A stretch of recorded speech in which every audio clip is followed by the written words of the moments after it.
और सरकारों के वालों कहा जा रहा है कि जिसने बोरवैल का मूँह खोलिया होया सी, हालांकि कहते उन्हें बोरी पा के बंद किया होया सी, पर बच्चा विच गिर गया, उहदे उत्ते कार्रवाई की जाऊगी। तुहानूं की लगदा? यह जी घटना नहीं पहले भी तुहानूं पता बहुत होईयां ने। बच्चे कई तो बचा ले गए और कईयां दी मौत हो गई थल्ले। ये बड़ा छोटा सी ठीक चलदा सी। ਜਦੋਂ ਇਹ ਗੱਲਾਂ ਵਾਪਰਦੀਆਂ ਨੇ ਇਹਦੇ ਖਿਲਾਫ ਇਹਦੇ ਸਬੰਧ ਦੇ ਵਿੱਚ ਜਾਂ ਫਿਰ ਕੋਈ ਐਸੀ ਸਰਕਾਰ ਵੱਲੋਂ ਕੋਈ ਨੀਤੀ ਘੜਨੀ ਚਾਹੀਦੀ ਹੈ ਕਿ ਜਿਹੜਾ ਵੀ ਬੰਦਾ ਕੋਈ ਇਸ ਤਰ੍ਹਾਂ ਕਿਸਾਨ ਬੋਰਵੈਲ ਨੂੰ ਆਰਜੀ ਤੌਰ ਤੇ ਬੰਦ ਕਰੇਗਾ ਔਰ ਉਹ ਨਾਮਕੂਲ ਮਤਲਬ ਚੀਜ਼ ਨਾਲ ਬੰਦ ਕਰੇਗਾ ਤਾਂ ਫਿਰ ਉਹਦੇ ਖਿਲਾਫ ਕਾਰਵਾਈ ਹੋਊਗੀ, ਜੁਰਮਾਨਾ ਹੋਊਗਾ ਜੀ। ਸਰਕਾਰ ਵੱਲੋਂ 2 ਲੱਖ ਰੁਪਈਆ ਜਿਹੜਾ ਐਕਸਗ੍ਰੇਸ਼ੀਆ ਗ੍ਰਾਂਟ ਜਿਹੜੀ ਆ ਉਹਨਾਂ ਨੂੰ ਇੱਕ ਬੱਚੇ ਦੀ ਜੀਵਨ ਦੀ ਕੀਮਤ 2 ਲੱਖ ਰੁਪਏ। बिल्कुल जी, बहुत बड़ा सवाल है। ਉਹਨੇ ਪੜ੍ਹਨਾ ਸੀ, ਲਾਇਕ ਬਣਨਾ ਸੀ, ਪਤਾ ਨਹੀਂ ਕੀ ਬਣਨਾ ਸੀ। की बनना ਉਹ ਜ਼ਿੰਦਗੀ ਇੱਕ ਕਿਸਾਨ ਦੀ ਬੱਜਰ ਅਣਗਹਿਲੀ ਕਰਕੇ ਖਤਮ ਹੋ ਗਈ जी। ਔਰ ਸਰਕਾਰ ਦੀ ਬੇਦਰਦੀ ਇਹ ਹੈ ਕਿ 2 ਲੱਖ ਨਾਲ ਮਤਲਬ दुख वंडाया जा रहा है। ਦੁੱਖ ਵੰਡਾਇਆ ਜਾ ਰਿਹਾ ਹੈ। ਸਤਿ ਸ਼੍ਰੀ ਅਕਾਲ। HSN TV ਨਾਲ ਜੁੜੇ ਸਾਰੇ ਹੀ ਦਰਸ਼ਕਾਂ ਦਾ ਚੰਗੇਰ ਪ੍ਰੋਗਰਾਮ 'ਚ ਨਿੱਘਾ ਸਵਾਗਤ ਹੈ। ਹਰ ਰੋਜ਼ ਦੀ ਤਰ੍ਹਾਂ ਮੈਂ ਹਾਂ ਸ਼ੀਤਲ ਔਰ ਮੇਰੇ ਨਾਲ ਨੇ ਸਾਡੇ ਮਾਹਿਰ ਮਹਿਮਾਨ ਮਿਸਟਰ ਬਲਜੀਤ ਸਿੰਘ ਸਰ। ਬਹੁਤ-ਬਹੁਤ ਸਵਾਗਤ ਹੈ ਪ੍ਰੋਗਰਾਮ 'ਚ। ਸ਼ੁਕਰੀਆ ਸ਼ੀਤਲ ਜੀ, ਸਤਿ ਸ੍ਰੀ ਅਕਾਲ, ਨਮਸਕਾਰ, ਆਦਾਬ। ਕੀ ਹਾਲ ਚਾਲ ਨੇ ਸਰ? ਹਾਲ ਚਾਲ ਠੀਕ ਹੈ, ਮੌਸਮ ਵਧੀਆ ਹੋ ਗਿਆ। ਮੌਸਮ ਵਧੀਆ ਹੋ ਗਿਆ। ਅਚਾਨਕ ਹੀ ਮੌਸਮ ਨੇ ਜਿਹੜੀ ਆਪਣੀ ਅਲੱਗ ਜੀ ਕਰਵਟ ਲੈ ਲਈ। ਉਮੀਦ ਜਿਹੜੀ ਨਹੀਂ ਸੀਗੀ ਕਿ ਇੰਨੀ ਜਲਦੀ ਮੌਸਮ ਠੰਡਾ ਹੋ ਜਾਏਗਾ। ਬਿਲਕੁਲ, ਬਹੁਤ ਜ਼ਿਆਦਾ ਗਰਮੀ ਪੈ ਰਹੀ ਸੀ। ਬਿਲਕੁਲ। ਚਲੋ ਮੌਸਮ ਤੋਂ ਬਾਅਦ ਵੱਧਦੇ ਹਾਂ ਅਸੀਂ ਕਿਸਾਨੀ ਸੰਘਰਸ਼ ਦੀਆਂ ਗੱਲਾਂ ਕਰਾਂਗੇ। ਕਿਸਾਨੀ ਸੰਘਰਸ਼ ਨੂੰ ਲੈ ਕੇ ਤੇਲੰਗਾਨਾ ਦੇ ਮੁੱਖ ਮੰਤਰੀ ਕੇ ਚੰਦਰ ਸ਼ੇਖਰ ਰਾਓ ਨੇ ਕਿਹਾ ਹੈ ਕਿ ਕਿਸਾਨਾਂ ਨੂੰ ਸਹੀ ਜਿਹੜਾ ਭਾਅ ਹੈ ਉਹ ਮਿਲਣਾ ਬਹੁਤ ਜ਼ਰੂਰੀ ਹੈ। ਹਰੇਕ ਫਸਲ ਦੇ ਉੱਤੇ ਜਿਹੜੀ MSP ਦੀ ਗਰੰਟੀ ਹੈ ਉਹ ਮਿਲਣੀ ਬਹੁਤ ਜ਼ਰੂਰੀ ਹੈ। ਉਹਨਾਂ ਦੇ ਇੱਕ ਰੇਟ ਤੈਅ ਹੋਣੇ ਚਾਹੀਦੇ ਨੇ। ਇੱਥੋਂ ਤੱਕ ਕਿ ਉਹਨਾਂ ਨੇ ਇਹ ਵੀ ਕਿਹਾ ਹੈ ਕਿ ਜਿਹੜਾ ਕਿਸਾਨੀ ਸੰਘਰਸ਼ ਹੈ ਉਹ ਸਿਰਫ ਹਰਿਆਣਾ, ਪੰਜਾਬ ਤੇ UP ਤੱਕ ਹੀ ਸੀਮਿਤ ਨਹੀਂ, ਬਲਕਿ ਹੁਣ ਇਹ ਫੈਲੂਗਾ। ਨਾਲ ਹੀ ਨਾਲ ਉਹਨਾਂ ਨੇ ਇਹ ਵੀ ਕਿਹਾ ਕਿ ਜੇਕਰ ਕਿਸਾਨ ਚਾਹਣ, ਕਹਿੰਦੇ ਕਿ ਤਖਤਾ ਪਲਟ ਸਕਦੇ ਨੇ। ਕਹਿੰਦੇ ਵੋਟ ਤੁਸੀਂ ਸਿਰਫ ਉਹਨੂੰ ਪਾਓ ਜਿਹੜਾ ਤੁਹਾਨੂੰ ਹਰੇਕ ਫਸਲ ਦਾ ਸਹੀ ਮੁੱਲ ਦੇਣ ਦੀ ਗੱਲ ਕਰੇ। ਕੀ ਕਹਿੰਦੇ ਹੋ? ਦੇਖੋ, ਗੱਲ ਇਹ ਹੈ ਕਿਸਾਨੀ ਸੰਘਰਸ਼ ਦੇ ਦੌਰਾਨ ਜਦੋਂ ਇਹ ਅੰਦੋਲਨ ਸ਼ੁਰੂ ਹੋਇਆ, ਤੁਹਾਨੂੰ ਪਤਾ ਇਹਦੀ ਅਗਵਾਈ ਪੰਜਾਬ ਚੋਂ ਹੀ ਸ਼ੁਰੂ ਹੋਈ ਜੀ ਔਰ ਪੰਜਾਬ ਦੇ ਕਿਸਾਨਾਂ ਨੇ ਇਸ ਨੂੰ ਇੱਕ ਤਰ੍ਹਾਂ ਨਾਲ ਵਿਆਪਕ ਲੋਕ ਲਹਿਰ ਬਣਾ ਦਿੱਤਾ। ਲੇਕਿਨ ਉਹਦੇ 'ਚ ਕਮੀ ਇਹ ਰਹੀ ਕਿ ਜਿੱਥੇ ਵੀ ਮਤਲਬ ਸੂਬਿਆਂ ਦੇ ਵਿੱਚ ਕਿਸਾਨੀ ਧੰਦਾ ਸੀ ਜਾਂ ਬਹੁ ਗਿਣਤੀ ਕਿਸਾਨ ਸਨ, ਜਿਵੇਂ ਉੱਤਰ ਪ੍ਰਦੇਸ਼ ਦੇ ਵਿੱਚ ਉੱਤਰਾਖੰਡ, ਝਾਰਖੰਡ, ਕਰਨਾਟਕਾ, ਪੱਛਮੀ ਬੰਗਾਲ, ਤੋ ਇਹ ਸਾਰੇ ਕਿਸਾਨ ਸੀ ਜਿਹੜੇ ਹੌਲੀ ਹੌਲੀ ਉਹਨਾਂ ਦੇ ਕਾਫਲੇ ਵੀ ਆਉਣ ਲੱਗ ਗਏ। ਉਹਦੇ ਵੇਲੇ ਉਸ ਵੇਲੇ ਮੈਨੂੰ ਲੱਗਦਾ ਸੀਗਾ ਕਿ ਸੰਘਰਸ਼ ਜਿਹੜਾ ਹੈ ਕਾਫੀ ਲੰਮਾ ਚੱਲੇਗਾ। ਫਿਰ ਵੀ 15 ਮਹੀਨੇ ਤੁਹਾਨੂੰ ਪਤਾ ਹੈ ਸੰਘਰਸ਼ ਚੱਲਿਆ ਜੀ। ਕਮੀ ਇਹ ਰਹੀ ਸ਼ੀਤਲ ਉਹਦੇ 'ਚ ਕਿ ਸਿਰਫ ਕਿਸਾਨੀ ਸੰਘਰਸ਼ ਤੱਕ ਹੀ ਉਹ ਸੀਮਿਤ ਹੋ ਗਿਆ ਕਿ ਜਿਹੜੀ ਗੱਲ ਇਹਨਾਂ ਨੇ ਹੁਣ ਕਹੀ ਹੈ ਕਿ ਇਹਨਾਂ ਕੋਲੇ ਤਾਕਤ ਹੈ ਕਿ ਸੱਤਾ ਤਬਦੀਲੀ ਕਰ ਸਕਦੇ ਨੇ। ਹਕੂਮਤ ਕੋਈ ਵੀ ਹੋਵੇ ਇਹ ਜਿਹੜੀ ਕਿਸਾਨ ਵਿਰੋਧੀ ਆ ਉਸ ਨੂੰ ਹਿਲਾ ਸਕਦੇ ਨੇ, ਤਾਕਤ ਤੋਂ ਲਾ ਸਕਦੇ ਨੇ। ਕੋਈ ਵੀ ਅੰਦੋਲਨ ਜਿਹੜਾ ਹੈ ਜਦੋਂ ਉਹ ਮਹਦੂਦ ਹੋ ਜੇ ਕਿਸੇ ਇੱਕ ਫਿਰਕੇ ਤੱਕ ਜਾਂ ਕਿਸੇ ਇੱਕ ਤਬਕੇ ਤੱਕ, ਤਾਂ ਉਦੋਂ ਉਹ ਦੇਸ਼ ਵਿੱਚ ਪੂਰੀ ਤਰ੍ਹਾਂ ਮਤਲਬ ਆਪਣਾ ਪ੍ਰਭਾਵ ਨਹੀਂ ਪਾ ਸਕਦਾ ਜੀ। ਕਿਸਾਨੀ ਸੰਘਰਸ਼ ਦੇ ਵਿੱਚ ਜੇ ਸਾਰੇ ਮੁੱਦੇ ਲੈ ਲਏ ਜਾਂਦੇ, ਗਰੀਬੀ ਦਾ ਲੈ ਲਿਆ ਜਾਂਦਾ, ਮਹਿੰਗਾਈ ਦਾ ਲੈ ਲਿਆ ਜਾਂਦਾ ਔਰ ਜਿਹੜੇ ਮਤਲਬ ਬੁੱਧੀਜੀਵੀ, ਚਿੰਤਕਾਂ, ਪੱਤਰਕਾਰਾਂ ਨੂੰ ਸਿਰਫ ਉਹਨਾਂ ਦੇ ਵਿਚਾਰਾਂ ਦੇ ਪ੍ਰਗਟਾਵੇ ਨੂੰ ਲੈ ਕੇ ਦੇਸ਼ ਧਰੋਹ ਦੇ ਉਹਨਾਂ ਉੱਪਰ ਕੇਸ ਦਰਜ ਕਰਕੇ ਅੰਦਰ ਕੀਤਾ ਗਿਆ, ਉਹਨਾਂ ਦਾ ਮਸਲਾ ਲੈ ਲੈਂਦੇ ਜੀ।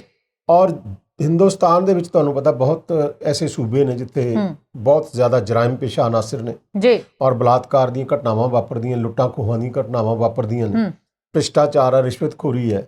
ਸਭ ਤੋਂ ਵੱਡਾ ਮੁੱਦਾ ਜਿਹੜਾ ਸੀਗਾ ਉਹ ਗਰੀਬੀ ਤੇ ਬੇਰੁਜ਼ਗਾਰੀ ਦਾ ਸੀ।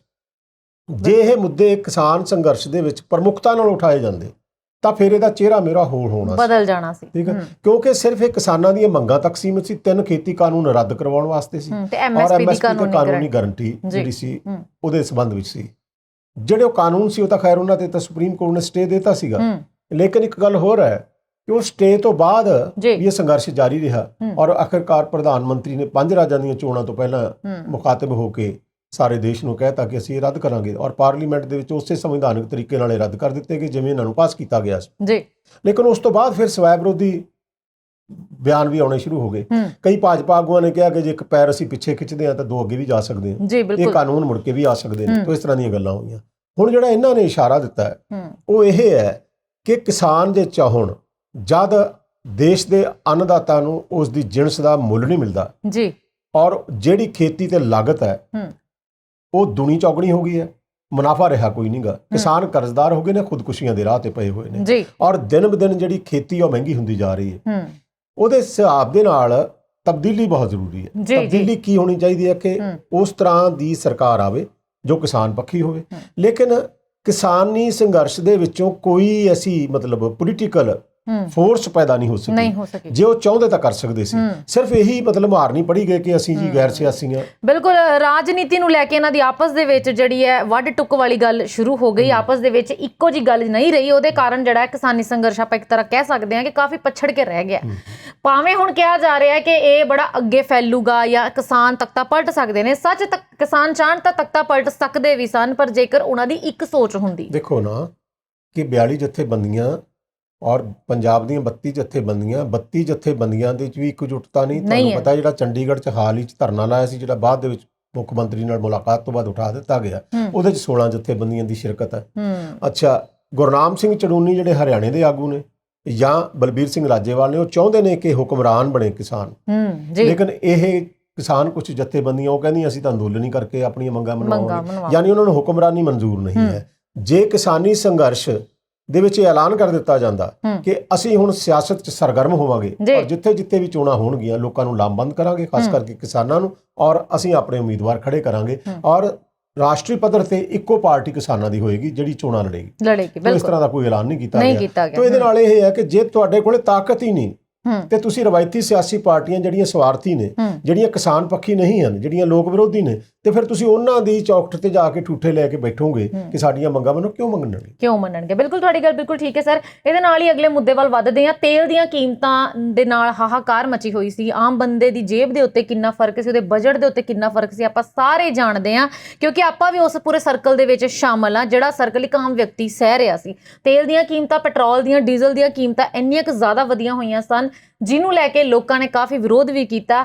ਪਰ ਕੇਂਦਰ ਸਰਕਾਰ ਤੇ ਹੁਣ ਸੂਬਾ ਸਰਕਾਰਾਂ ਦੇ ਵਿੱਚ ਤੇਲ ਦੀ ਵੈਟ ਘਟਾਉਣ ਨੂੰ ਲੈ ਕੇ ਕਾਫੀ ਅਣਬਣ ਚੱਲਦੀ ਪਈ ਹੈ। ਕੇਂਦਰ ਸਰਕਾਰ ਨੇ ਆਪਣੇ ਵੱਲੋਂ ਤਾਂ ਕਾਫੀ ਹੱਦ ਤੱਕ ਵੈਟ ਘਟਾਇਆ, ਪਰ ਉਹਨੇ ਹੁਣ ਸੂਬਾ ਸਰਕਾਰਾਂ ਨੂੰ ਵੀ ਕਿਹਾ ਕਿ ਤੁਸੀਂ ਵੀ ਘਟਾਓ। ਪਰ ਇਸ ਮਸਲੇ ਦੇ ਵਿੱਚ ਕਈ ਸੂਬੇ ਨੇ ਜਿਨ੍ਹਾਂ ਨੇ ਤਾਂ ਫਟਾਫਟ ਜਿਹੜੀ ਐਕਸਾਈਜ਼ ਡਿਊਟੀ ਘਟਾ ਦਿੱਤੀ ਹੈ, ਪਰ ਬਹੁਤ ਸਾਰੇ ਸੂਬੇ ਇੱਦਾਂ ਦੇ ਵੀ ਨੇ ਜਿਹੜੇ ਕੀ ਕਹਿ ਰਹੇ ਨੇ ਕਿ ਸਾਨੂੰ ਇਹਦੇ ਵਿੱਚ ਬਹੁਤ ਨੁਕਸਾਨ ਝੱਲਣਾ ਪਊਗਾ। ਗੱਲ ਕਰਦੇ ਹਾਂ ਸਾਬਕਾ ਵਿੱਤ ਮੰਤਰੀ ਪੀ ਚਿਦੰਬਰਮ ਹੋਣਾ ਦੀ, ਜਿਨ੍ਹਾਂ ਨੇ ਇਹ ਕਿਹਾ ਕਿ ਮੈਂ ਹੈਰਾਨ ਹਾਂ ਕੇਂਦਰ ਸਰਕਾਰ ਦੇ ਇਸ ਬਿਆਨ ਤੋਂ ਕਿ ਸੂਬਾ ਸਰਕਾਰਾਂ ਐਕਸਾਈਜ਼ ਡਿਊਟੀ ਨੂੰ ਘਟਾ ਦੇਣ। ਕਹਿੰਦੇ ਕਿ ਜੇਕਰ ਉਹ ਘਟਾ ਵੀ ਦਿੰਦੇ ਨੇ, ਜਾਂ ਤਾਂ ਕੇਂਦਰ ਸਰਕਾਰ ਸੂਬਿਆਂ ਨੂੰ ਕੋਈ ਇਹੋ ਜਿਹੀ ਗ੍ਰਾਂਟ ਦੇਵੇ ਜਿੱਥੋਂ ਉਹਨਾਂ ਦਾ ਘਾਟਾ ਪੂਰਾ ਹੋ ਸਕੇ। ਤੁਹਾਡੇ ਕੀ ਵਿਚਾਰ ਨੇ? ਦੇਖੋ, ਸਾਡੀ ਮਾਨਸਿਕਤਾ ਨੂੰ ਸਿਆਸੀ ਲੋਕ ਕਿਵੇਂ ਪ੍ਰਭਾਵਿਤ ਕਰਦੇ ਨੇ। ਠੀਕ, ਮੰਨ ਲਓ ਕਿ ਸ਼ਹਿਰ ਦੇ ਵਿੱਚ ਕੋਈ ਇੱਕੋ ਹੀ ਢਾਬਾ ਹੈ, ਠੀਕ ਹੈ, ਤੇ ਬਾਕੀ ਜਿਹੜੇ ਲੋਕ ਨੇ, ਮਜ਼ਦੂਰ ਨੇ, ਜਿਹੜੇ ਹੋਰ ਨੇ, ਉਹ ਪਹਿਲਾਂ ਉੱਥੇ ਰੋਟੀ ਮਤਲਬ 4 ਰੁਪਏ ਦੀ ਖਾਂਦੇ ਸੀ ਜੀ, ਤੇ ਹੌਲੀ ਕਿਉਂਕਿ ਢਾਬਾ ਇੱਕੋ ਹੀ ਹੈ, ਠੀਕ ਹੈ, ਤੇ ਹੋਰ ਕੋਈ ਢਾਬਾ ਨਹੀਂ ਮੰਨ ਲਿਆ ਜਾਵੇ, ਤਾਂ ਉਹਨੇ ਰੋਟੀ ਹੌਲੀ ਹੌਲੀ 18 ਰੁਪਏ ਦੀ ਕਰਤੀ, ਫਿਰ 25 ਰੁਪਏ ਦੀ ਕਰਤੀ। ਰਾਈਟ, ਹੁਣ ਇਸ ਨੂੰ ਲੈ ਕੇ ਹਾਹਾਕਾਰ ਮਚ ਗਈ। ਠੀਕ, ਹਾਲਾਤ ਇਸ ਤਰ੍ਹਾਂ ਦੇ ਬੱਤਰ ਹੋ ਗਏ ਕਿ ਫਿਰ ਰੋਟੀ ਉਹਨੇ 40 ਰੁਪਏ ਦੀ ਕਰਤੀ ਜੀ। ਜਦੋਂ ਬੜਾ ਰੌਲਾ ਪਿਆ, ਉਹਨੇ ਰੋਟੀ 5 ਰੁਪਏ ਘਟਾਤੀ ਤੇ ਸਾਰੇ ਤਾੜੀਆਂ ਮਾਰਨ ਲੱਗੇ, ਚਲੋ ਸੁੱਖ ਦਾ ਸਾਹ, 5 ਰੁਪਏ ਘਟ ਗਏ। 70 ਰੁਪਏ ਤੋਂ ਪੈਟਰੋਲ 117 ਰੁਪਏ ਹੋ ਗਿਆ, ਡੀਜ਼ਲ 100 ਦੇ ਨੇੜੇ ਤੇੜੇ ਪਹੁੰਚ ਗਿਆ ਜੀ। ਘਟਾਏ ਕਿੰਨੇ? 9 ਰੁਪਏ, 70 ਰੁਪਏ। ਤੇ ਜਿਹੜੇ ਅੰਧ ਭਗਤ ਤਾੜੀਆਂ ਮਾਰੀ ਜਾਂਦੇ ਆ, ਸਮਝ ਨਹੀਂ ਆਉਂਦੀ ਵੀ ਇਹਦੇ 'ਚ ਫਾਇਦਾ ਤੁਹਾਨੂੰ ਕੀ ਹੋਇਆ। ਕਾਂਗਰਸ ਦੀ ਰਾਜ ਦੇ ਦੌਰਾਨ 70 ਰੁਪਏ ਸੀ ਪੈਟਰੋਲ, ਪਹਿਲਾਂ 64 ਸੀ, ਫਿਰ 70 ਹੋਇਆ, ਔਰ ਉਦੋਂ ਹਾਹਾਕਾਰ ਮਚਾਈ ਭਾਜਪਾ ਦੇ ਇਹਨਾਂ ਆਗੂਆਂ ਨੇ ਜਿਹੜੇ ਉਦੋਂ ਵਿਰੋਧੀ ਧਿਰ 'ਚ ਬੈਠੇ ਸੀ। ਹੁਣ 117 ਤੋਂ 9 ਰੁਪਏ ਘਟਾਤੇ, ਤੇ ਹੁਣ ਇਹਦੇ 'ਚ ਮੈਨੂੰ ਫੁੱਲੇ ਨਹੀਂ ਸਮਾ ਰਹੇ, ਤੇ ਮਤਲਬ ਇਹ ਕੀ ਗੱਲ ਹੈਗੀ ਹੈ? ਮਹਿੰਗਾਈ ਤਾਂ ਉੱਥੇ ਦੀ ਉੱਥੇ ਹੀ ਖੜੀ ਹੈ, ਮਹਿੰਗਾਈ ਉੱਥੇ ਦੀ ਉੱਥੇ ਖੜੀ ਹੈ, ਔਰ ਇਹਦੇ ਨਾਲ ਕੋਈ ਬਹੁਤਾ ਫਰਕ ਨਹੀਂ ਪੈਣ ਲੱਗਿਆ। ਠੀਕ ਹੈ, ਥੋੜੀ ਬਹੁਤ ਰਾਹਤ ਮਿਲੇਗੀ ਉਹਨਾਂ ਨੂੰ। ਜਿਹੜੀ ਹੁਣ ਇਹ ਇੱਕ ਤਰ੍ਹਾਂ ਦੀ ਲੜਾਈ ਪੈਦਾ ਹੋ ਗਈ ਹੈ ਕਿ ਤੁਸੀਂ ਸੈਂਟਰ ਵਾਲਿਆਂ ਨੇ ਤਾਂ ਘਟਾਤੀ ਪੈਟਰੋਲ ਦੀ, ਡੀਜ਼ਲ ਦੀ ਕੀਮਤ, ਹੁਣ ਕਿਹਾ ਗਿਆ ਰਾਜਾਂ ਨੂੰ। ਹੁਣ ਜਿਹੜੇ ਤਾਂ ਰਾਜ ਭਾਜਪਾ ਪੱਖੀ ਨੇ, ਠੀਕ, ਔਰ ਉੱਥੇ ਤੁਹਾਨੂੰ ਪਤਾ ਵੀ ਜਿਹੜੇ ਰਾਜਾਂ ਦੇ ਵਿੱਚ ਭਾਜਪਾ ਦੀ ਸਰਕਾਰ ਹੈ, ਉਹਨਾਂ ਨੂੰ ਤਾਂ ਮਤਲਬ ਕੇਂਦਰ ਸਰਕਾਰ ਜਿਹੜੀ ਹੈ ਹਮਦਰਦੀ ਨਾਲ ਨਜਿੱਠਦੀ ਹੈ, ਔਰ ਉਹ ਲੋੜ ਪੈਣ ਤੇ ਉਹਨਾਂ ਦੀ ਇਮਦਾਦ ਵੀ ਹੁੰਦੀ ਹੈ, ਆਰਥਿਕ ਪੈਕੇਜਿਸ ਵੀ ਮਿਲਦੇ ਰਹਿੰਦੇ ਨੇ ਉਹਨਾਂ ਨੂੰ, ਹੋਰ ਵੀ ਜੋ ਉਹਨਾਂ ਦੀ ਕੋਈ ਆਰਥਿਕ ਮੰਗ ਹੁੰਦੀ ਹੈ ਪੂਰੀ ਹੁੰਦੀ ਹੈ। ਜਿਹੜੀਆਂ ਗੈਰ ਭਾਜਪਾਈ ਸਰਕਾਰਾਂ ਨੇ, ਗੱਲ ਤਾਂ ਉਹਨਾਂ ਦਾ ਕੁੱਟਿਆ ਜਾਣਾ, ਬਿਲਕੁਲ ਉਹਨਾਂ ਨੂੰ ਕਿਹਾ ਜਾਣਾ ਕਿ ਤੁਸੀਂ ਵੈਟ ਘਟਾਓ। ਵੈਟ ਘਟਾਉਣਗੇ ਉਹਨਾਂ ਨੂੰ ਕਿੱਥੋਂ ਪੈਸਾ ਆਊਗਾ? ਜੇ ਹੁਣ ਪੰਜਾਬ ਦੀ ਗੱਲ ਕਰੀਏ ਤੇ 3 ਲੱਖ ਕਰੋੜ ਤਾਂ ਪਹਿਲਾਂ ਹੀ ਸਾਡੇ ਕਰਜ਼ਾ ਹੈ, ਫਿਰ ਉੱਤੋਂ ਅਸੀਂ ਲੋਕ ਲਭਾਊ ਸਕੀਮਾਂ ਦੇ ਬੜੇ ਬੜੇ ਐਲਾਨ ਕਰ ਗਏ ਨੇ ਕੇਜਰੀਵਾਲ ਜੀ, ਹਨਾ, ਅੱਛਾ, ਹੁਣ ਇਸ ਤਰ੍ਹਾਂ ਦੀ ਮਤਲਬ ਹਾਲਤ ਪੈਦਾ ਹੋ ਗਈ ਹੈ ਕਿ ਜਿਵੇਂ ਪੀ ਚਿਦੰਬਰਮ ਹੋਰਾਂ ਨੇ ਕਿਹਾ ਕਿ ਅੱਗੇ ਖੂਹ ਆ ਪਿੱਛੇ ਖਾਈ ਹੈ, ਬਿਲਕੁਲ ਤੁਸੀਂ ਕਰੋਗੇ ਤਾਂ ਕੀ ਕੀ ਕਰੋਗੇ ਜੀ। ਤਾਂ ਕੇਂਦਰ ਨੂੰ ਇਹ ਚਾਹੀਦਾ ਕਿ ਸੂਬਿਆਂ ਦੀ ਆਰਥਿਕਤਾ ਨੂੰ ਪੈਰਾਂ ਸਿਰ ਕਰਨ ਵਾਸਤੇ ਜ਼ਰੂਰ ਉਹਨਾਂ ਦੀ ਮਾਲੀ ਇਮਦਾਦ ਕੀਤੀ ਜਾਵੇ ਔਰ ਐਸੇ ਸਰੋਤ ਉਹਨਾਂ ਨੂੰ ਮਤਲਬ ਪੈਦਾ ਕੀਤੇ ਜਾਣ ਉਹਨਾਂ ਦੇ ਲਈ, ਤਾਂ ਕਿ ਉਹ ਵੈਟ ਘਟਾ ਸਕਣ, ਸੌਖੇ ਢੰਗ ਦੇ ਨਾਲ ਉਹ ਵੈਟ ਘਟਾ ਸਕਣ। ਬਿਲਕੁਲ ਜੀ। ਇਹਦੇ ਨਾਲ ਹੀ ਅਗਲੇ ਮੁੱਦੇ ਵੱਲ ਵਧਦੇ ਹਾਂ। ਦਿੱਲੀ ਸਿੱਖ ਗੁਰਦੁਆਰਾ ਪ੍ਰਬੰਧਕ ਕਮੇਟੀ ਦੇ ਪ੍ਰਧਾਨ ਹਰਮੀਤ ਸਿੰਘ ਕਾਲਕਾ ਨੇ ਕਿਹਾ ਕਿ ਸ਼੍ਰੀ ਅਕਾਲ ਤਖਤ ਸਾਹਿਬ ਤੇ ਸ਼੍ਰੋਮਣੀ ਗੁਰਦੁਆਰਾ ਪ੍ਰਬੰਧਕ ਕਮੇਟੀ ਦੇ ਵੱਲੋਂ ਬੰਦੀ ਸਿੰਘਾਂ ਦੀ ਰਿਹਾਈ ਦੇ ਲਈ ਬਣਾਈ ਗਈ ਇੱਕ ਕਮੇਟੀ ਦੇ ਵਿੱਚ ਸੁਖਬੀਰ ਸਿੰਘ ਬਾਦਲ ਹੋਣਾ ਨੂੰ ਤੇ ਉਹਨਾਂ ਦੇ ਹੀ ਧੜੇ ਦੇ ਦੂਸਰੇ ਆਗੂ ਅਵਤਾਰ ਸਿੰਘ ਹਿੱਤ ਨੂੰ ਬਾਹਰ ਕੱਢਿਆ ਜਾਵੇ। ਕੀ ਮਾਮਲਾ ਹੈ? ਮਾਮਲਾ ਬੜਾ ਸਿੱਧਾ ਹੈ ਔਰ ਜਿਹੜੇ ਕਈ ਲੋਕ ਵੈਸੇ ਜਜ਼ਬਾਤੀ ਹੋ ਜਾਂਦੇ ਨੇ ਉਹਨਾਂ ਦਾ ਦ੍ਰਿਸ਼ਟੀਕੋਣ ਇਸ ਮਾਮਲੇ ਬਾਰੇ ਹੋਰ ਹੁੰਦਾ। ਮਤਲਬ ਜਿਹੜੇ ਅੰਨੇ ਹੁੰਦੇ ਨੇ, ਅੱਖਾਂ ਹੁੰਦਿਆਂ ਹੋਇਆਂ ਵੀ ਹਕੀਕਤ ਨੂੰ ਵੇਖ ਨਹੀਂ ਸਕਦੇ ਤੇ ਸਮਝ ਨਹੀਂ ਸਕਦੇ। ਬੰਦੀ ਸਿੰਘਾਂ ਦੀ ਰਿਹਾਈ ਦਾ ਇਹ ਮਸਲਾ ਜਦੋਂ ਖੜਾ ਹੋਇਆ ਉਸ ਵੇਲੇ ਉਦੋਂ ਪਹਿਲਾਂ ਇੱਕ ਸਮਾਗਮ ਕੀਤਾ ਗਿਆ, ਫਿਰ ਇੱਕ ਕਮੇਟੀ ਬਣਾਈ ਗਈ। ਉਸ ਕਮੇਟੀ ਦੇ ਵਿੱਚ ਮਤਲਬ ਸਰਦਾਰ ਸਿਮਰਨਜੀਤ ਸਿੰਘ ਮਾਨ ਵੀ ਸ਼ਾਮਿਲ ਨੇ ਔਰ ਦਿੱਲੀ ਗੁਰਦੁਆਰਾ ਪ੍ਰਬੰਧਕ ਕਮੇਟੀ ਦੇ ਸਾਬਕਾ ਪ੍ਰਧਾਨ ਵੀ ਸ਼ਾਮਿਲ ਨੇ, ਮਨਜੀਤ ਸਿੰਘ GK ਔਰ ਹਸਰਨਾ ਪੁਰੀ ਇਹ ਵੀ ਸ਼ਾਮਿਲ ਨੇ, ਬਲਜੀਤ ਸਿੰਘ ਦਾਦੂਵਾਲ ਵੀ ਸ਼ਾਮਿਲ ਨੇ। ਸਭ ਤੋਂ ਪਹਿਲਾਂ ਇਹ ਗੱਲ ਬਲਜੀਤ ਸਿੰਘ ਦਾਦੂਵਾਲ ਨੇ ਉਠਾਈ। ਉਹ ਕਹਿੰਦੇ ਵੀ ਜਿਨ੍ਹਾਂ ਨੇ ਹੁਣ ਤੱਕ ਪੰਥ ਦੀ ਪਿੱਠ ਦੇ ਵਿੱਚ ਛੁਰਾ ਮਾਰਿਆ, ਗੁਰੂ ਦੀ ਅਜ਼ਮਤ ਦਾ ਖਿਆਲ ਨਹੀਂ ਰੱਖਿਆ, ਸ਼੍ਰੀ ਅਕਾਲ ਤਖਤ ਦੀ ਜਾਣਬੁੱਝ ਕੇ ਬੇਅਦਬੀ ਕਰਵਾਈ ਹੈ, ਇੱਕ ਬਦਮਾਸ਼ ਬਲਾਤਕਾਰੀ ਸਾਧ ਦੀ ਪੁਸ਼ਤਪਨਾਹੀ ਕੀਤੀ ਹੈ ਔਰ ਇਹ ਵਿਅਕਤੀ 10 ਸਾਲਾਂ ਦੇ ਕਾਰਜਕਾਲ ਦੇ ਵਿੱਚ ਕਦੇ ਬੋਲੇ ਤੱਕ ਨਹੀਂ, ਜ਼ੁਬਾਨ ਨਹੀਂ ਖੋਲ੍ਹੀ ਬੰਦੀ ਸਿੰਘਾਂ ਦੇ ਸੰਬੰਧ ਵਿੱਚ ਔਰ ਇਹਨਾਂ ਦੇ ਰਾਜਕਾਲ ਦੇ ਵਿੱਚ ਇੱਕ ਵੀ ਬੰਦੀ ਸਿੰਘ ਦੀ ਰਿਹਾਈ ਨਹੀਂ ਹੋਈ। ਇਹੀ ਗੱਲ ਰਾਮੂ ਵਾਲੀਆਂ ਨੇ ਕਹੀ ਹੈ ਕਿ ਜੇ ਕਿਸੇ ਇਹਨਾਂ ਨੇ ਇੱਕ ਵੀ ਬੰਦਾ ਛੱਡਿਆ ਹੋਵੇ ਤਾਂ ਮੈਂ 10 ਕਰੋੜ ਰੁਪਈਆ ਦਊਂਗਾ। ਇਹ ਉਹਨਾਂ ਨੇ ਦਾਅਵਾ ਕੀਤਾ।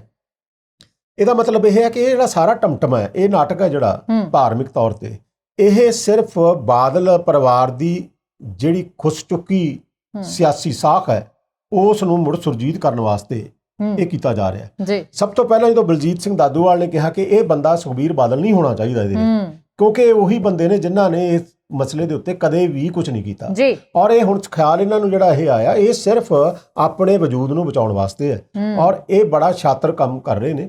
ਬੰਦੀ ਸਿੰਘਾਂ ਦੀ ਰਿਹਾਈ ਵਾਸਤੇ ਠੀਕ ਹੈ, ਸਾਰੇ ਜਿਹੜੇ ਜਿੱਥੇ ਵੀ ਸਿੱਖ ਕੌਮ ਸਭਾਈਮਾਨ ਆ ਉਹ ਚਾਹੁੰਦੇ ਨੇ ਕਿ ਵੀ ਇਸ ਤਰ੍ਹਾਂ ਹੋਵੇ, ਬੰਦੀ ਸਿੰਘਾਂ ਦੀ ਰਿਹਾਈ ਹੋਵੇ, ਲੇਕਿਨ ਇਹ ਬੰਦੇ ਨਹੀਂ ਹੋਣੇ ਚਾਹੀਦੇ ਕਿਉਂਕਿ ਮੌਕਾ ਪ੍ਰਸਤ ਨੇ ਔਰ ਇਹ ਸਿਰਫ ਸਿਆਸੀ ਰੋਟੀਆਂ ਸੇਕਣ ਵਾਸਤੇ ਇਹ ਕਰ ਰਹੇ ਨੇ। ਉਹਦੇ ਜਵਾਬ ਦੇ ਵਿੱਚ ਹੁਣ ਦੇਖੋ ਸ਼੍ਰੋਮਣੀ ਗੁਰਦੁਆਰਾ ਪ੍ਰਬੰਧਕ ਕਮੇਟੀ ਦਾ ਪ੍ਰਤੀਕਰਮ ਕੀ ਹੈ। ਉਹ ਕਹਿੰਦੇ ਵੀ ਬਲਜੀਤ ਸਿੰਘ ਦਾਦੂਵਾਲਾ ਜਿਹੜਾ ਚਾਹੁੰਦਾ ਹੀ ਨਹੀਂਗਾ ਕਿ ਬੰਦੀ ਸਿੰਘਾਂ ਦੀ ਰਿਹਾਈ ਹੋਵੇ, ਮਤਲਬ ਇਹ ਇਲਜ਼ਾਮ ਲਾ ਦਿੱਤਾ ਗਿਆ।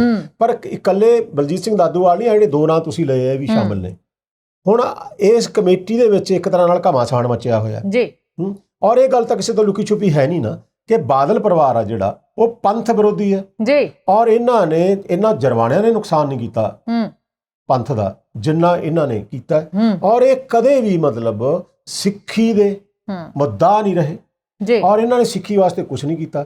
ਇਹਨਾਂ ਨੇ ਸਿੱਖੀ ਦਾ ਉਜਾੜਾ ਕਰਨ ਵਾਸਤੇ, ਸਿੱਖ ਕੌਮ ਨੂੰ ਢਾਹ ਲਾਉਣ ਵਾਸਤੇ, ਅਜ਼ਮਤ ਗੁਰੂ ਦੀ ਨੂੰ ਢਾਹ ਲਾਉਣ ਵਾਸਤੇ, ਸ਼੍ਰੀ ਅਕਾਲ ਤਖਤ ਦੀ ਪਾਵਨ ਮੁਕੱਦਸ ਮਰਿਆਦਾ ਨੂੰ ਢਾਹ ਲਾਉਣ ਵਾਸਤੇ ਇਹਨਾਂ ਨੇ ਕੋਈ ਕਸਰ ਨਹੀਂ ਛੱਡੀ ਔਰ ਬਾਕੀ ਦਾ ਇਤਿਹਾਸ ਹੈ ਤੁਹਾਨੂੰ ਪਤਾ ਹੀ ਹੈ। ਬਿਲਕੁਲ ਜੀ, ਬਿਲਕੁਲ। ਔਰ ਰਾਜਨੀਤੀ ਦੇ ਵਿੱਚ ਵੀ ਕੀ ਹਾਲ ਹੈ ਅੱਜ ਬਾਦਲ ਪਰਿਵਾਰ ਦਾ ਆਪਾਂ ਸਾਰੇ ਉਹ ਵੇਖ ਰਹੇ ਹਾਂ। ਸ਼ਾਇਦ ਕਿਤੇ ਨਾ ਕਿਤੇ ਕਹਿੰਦੇ ਨੇ ਨਾ ਕਿ ਵਕਤ ਜਦੋਂ ਪਲਟੀ ਮਾਰਦਾ ਤੇ ਵੱਡੀਆਂ ਨੂੰ ਵੀ ਥੱਲੇ ਸੁੱਟ ਦਿੰਦਾ, ਸੋ ਉਹੋ ਜਿਹੀ ਉਦਾਹਰਣ ਇਹਨਾਂ ਦੇ ਉੱਤੇ ਲਾਗੂ ਹੁੰਦੀ ਹੈ।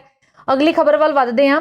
ਬੜੀ ਹੈਰਾਨੀ ਵਾਲੀ ਖਬਰ ਹੈ। ਅੰਬਾਲਾ ਦਿੱਲੀ ਕੌਮੀ ਮਾਰਗ ਦੇ ਉੱਤੇ ਮੋਹੜਾ ਦੇ ਕੋਲ ਬੀਤੀ ਸ਼ਾਮ ਸ਼ਰਾਬ ਦੇ ਨਸ਼ੇ ਦੇ ਵਿੱਚ 2 ਲੜਕੀਆਂ ਰੇਂਜ ਰੋਵਰ ਗੱਡੀ ਦੇ ਵਿੱਚੋਂ ਲੰਘੀਆਂ ਤੇ ਉਹਨਾਂ ਨੇ ਰਸਤੇ ਦੇ ਵਿੱਚ ਖੜੀ ਇੱਕ ਗੱਡੀ ਨੂੰ ਇਹੋ ਜਿਹੀ ਟੱਕਰ ਮਾਰੀ ਕਿ ਉਹਦੇ ਵਿੱਚ 39 ਸਾਲਾ ਇੱਕ ਵਿਅਕਤੀ ਦੀ ਮੌਕੇ ਦੇ ਉੱਤੇ ਮੌਤ ਹੋ ਗਈ ਔਰ ਉਹਦੀ ਪਤਨੀ ਔਰ 2 ਬੱਚੀਆਂ ਕਾਰ ਦੇ ਵਿੱਚ ਸਨ, ਜਿਹੜੀਆਂ ਕਿ ਕਾਫੀ ਹਾਲਤ ਵਿੱਚ ਕਹਿੰਦੇ ਜ਼ਖਮੀ ਹੋ ਗਈਆਂ ਨੇ।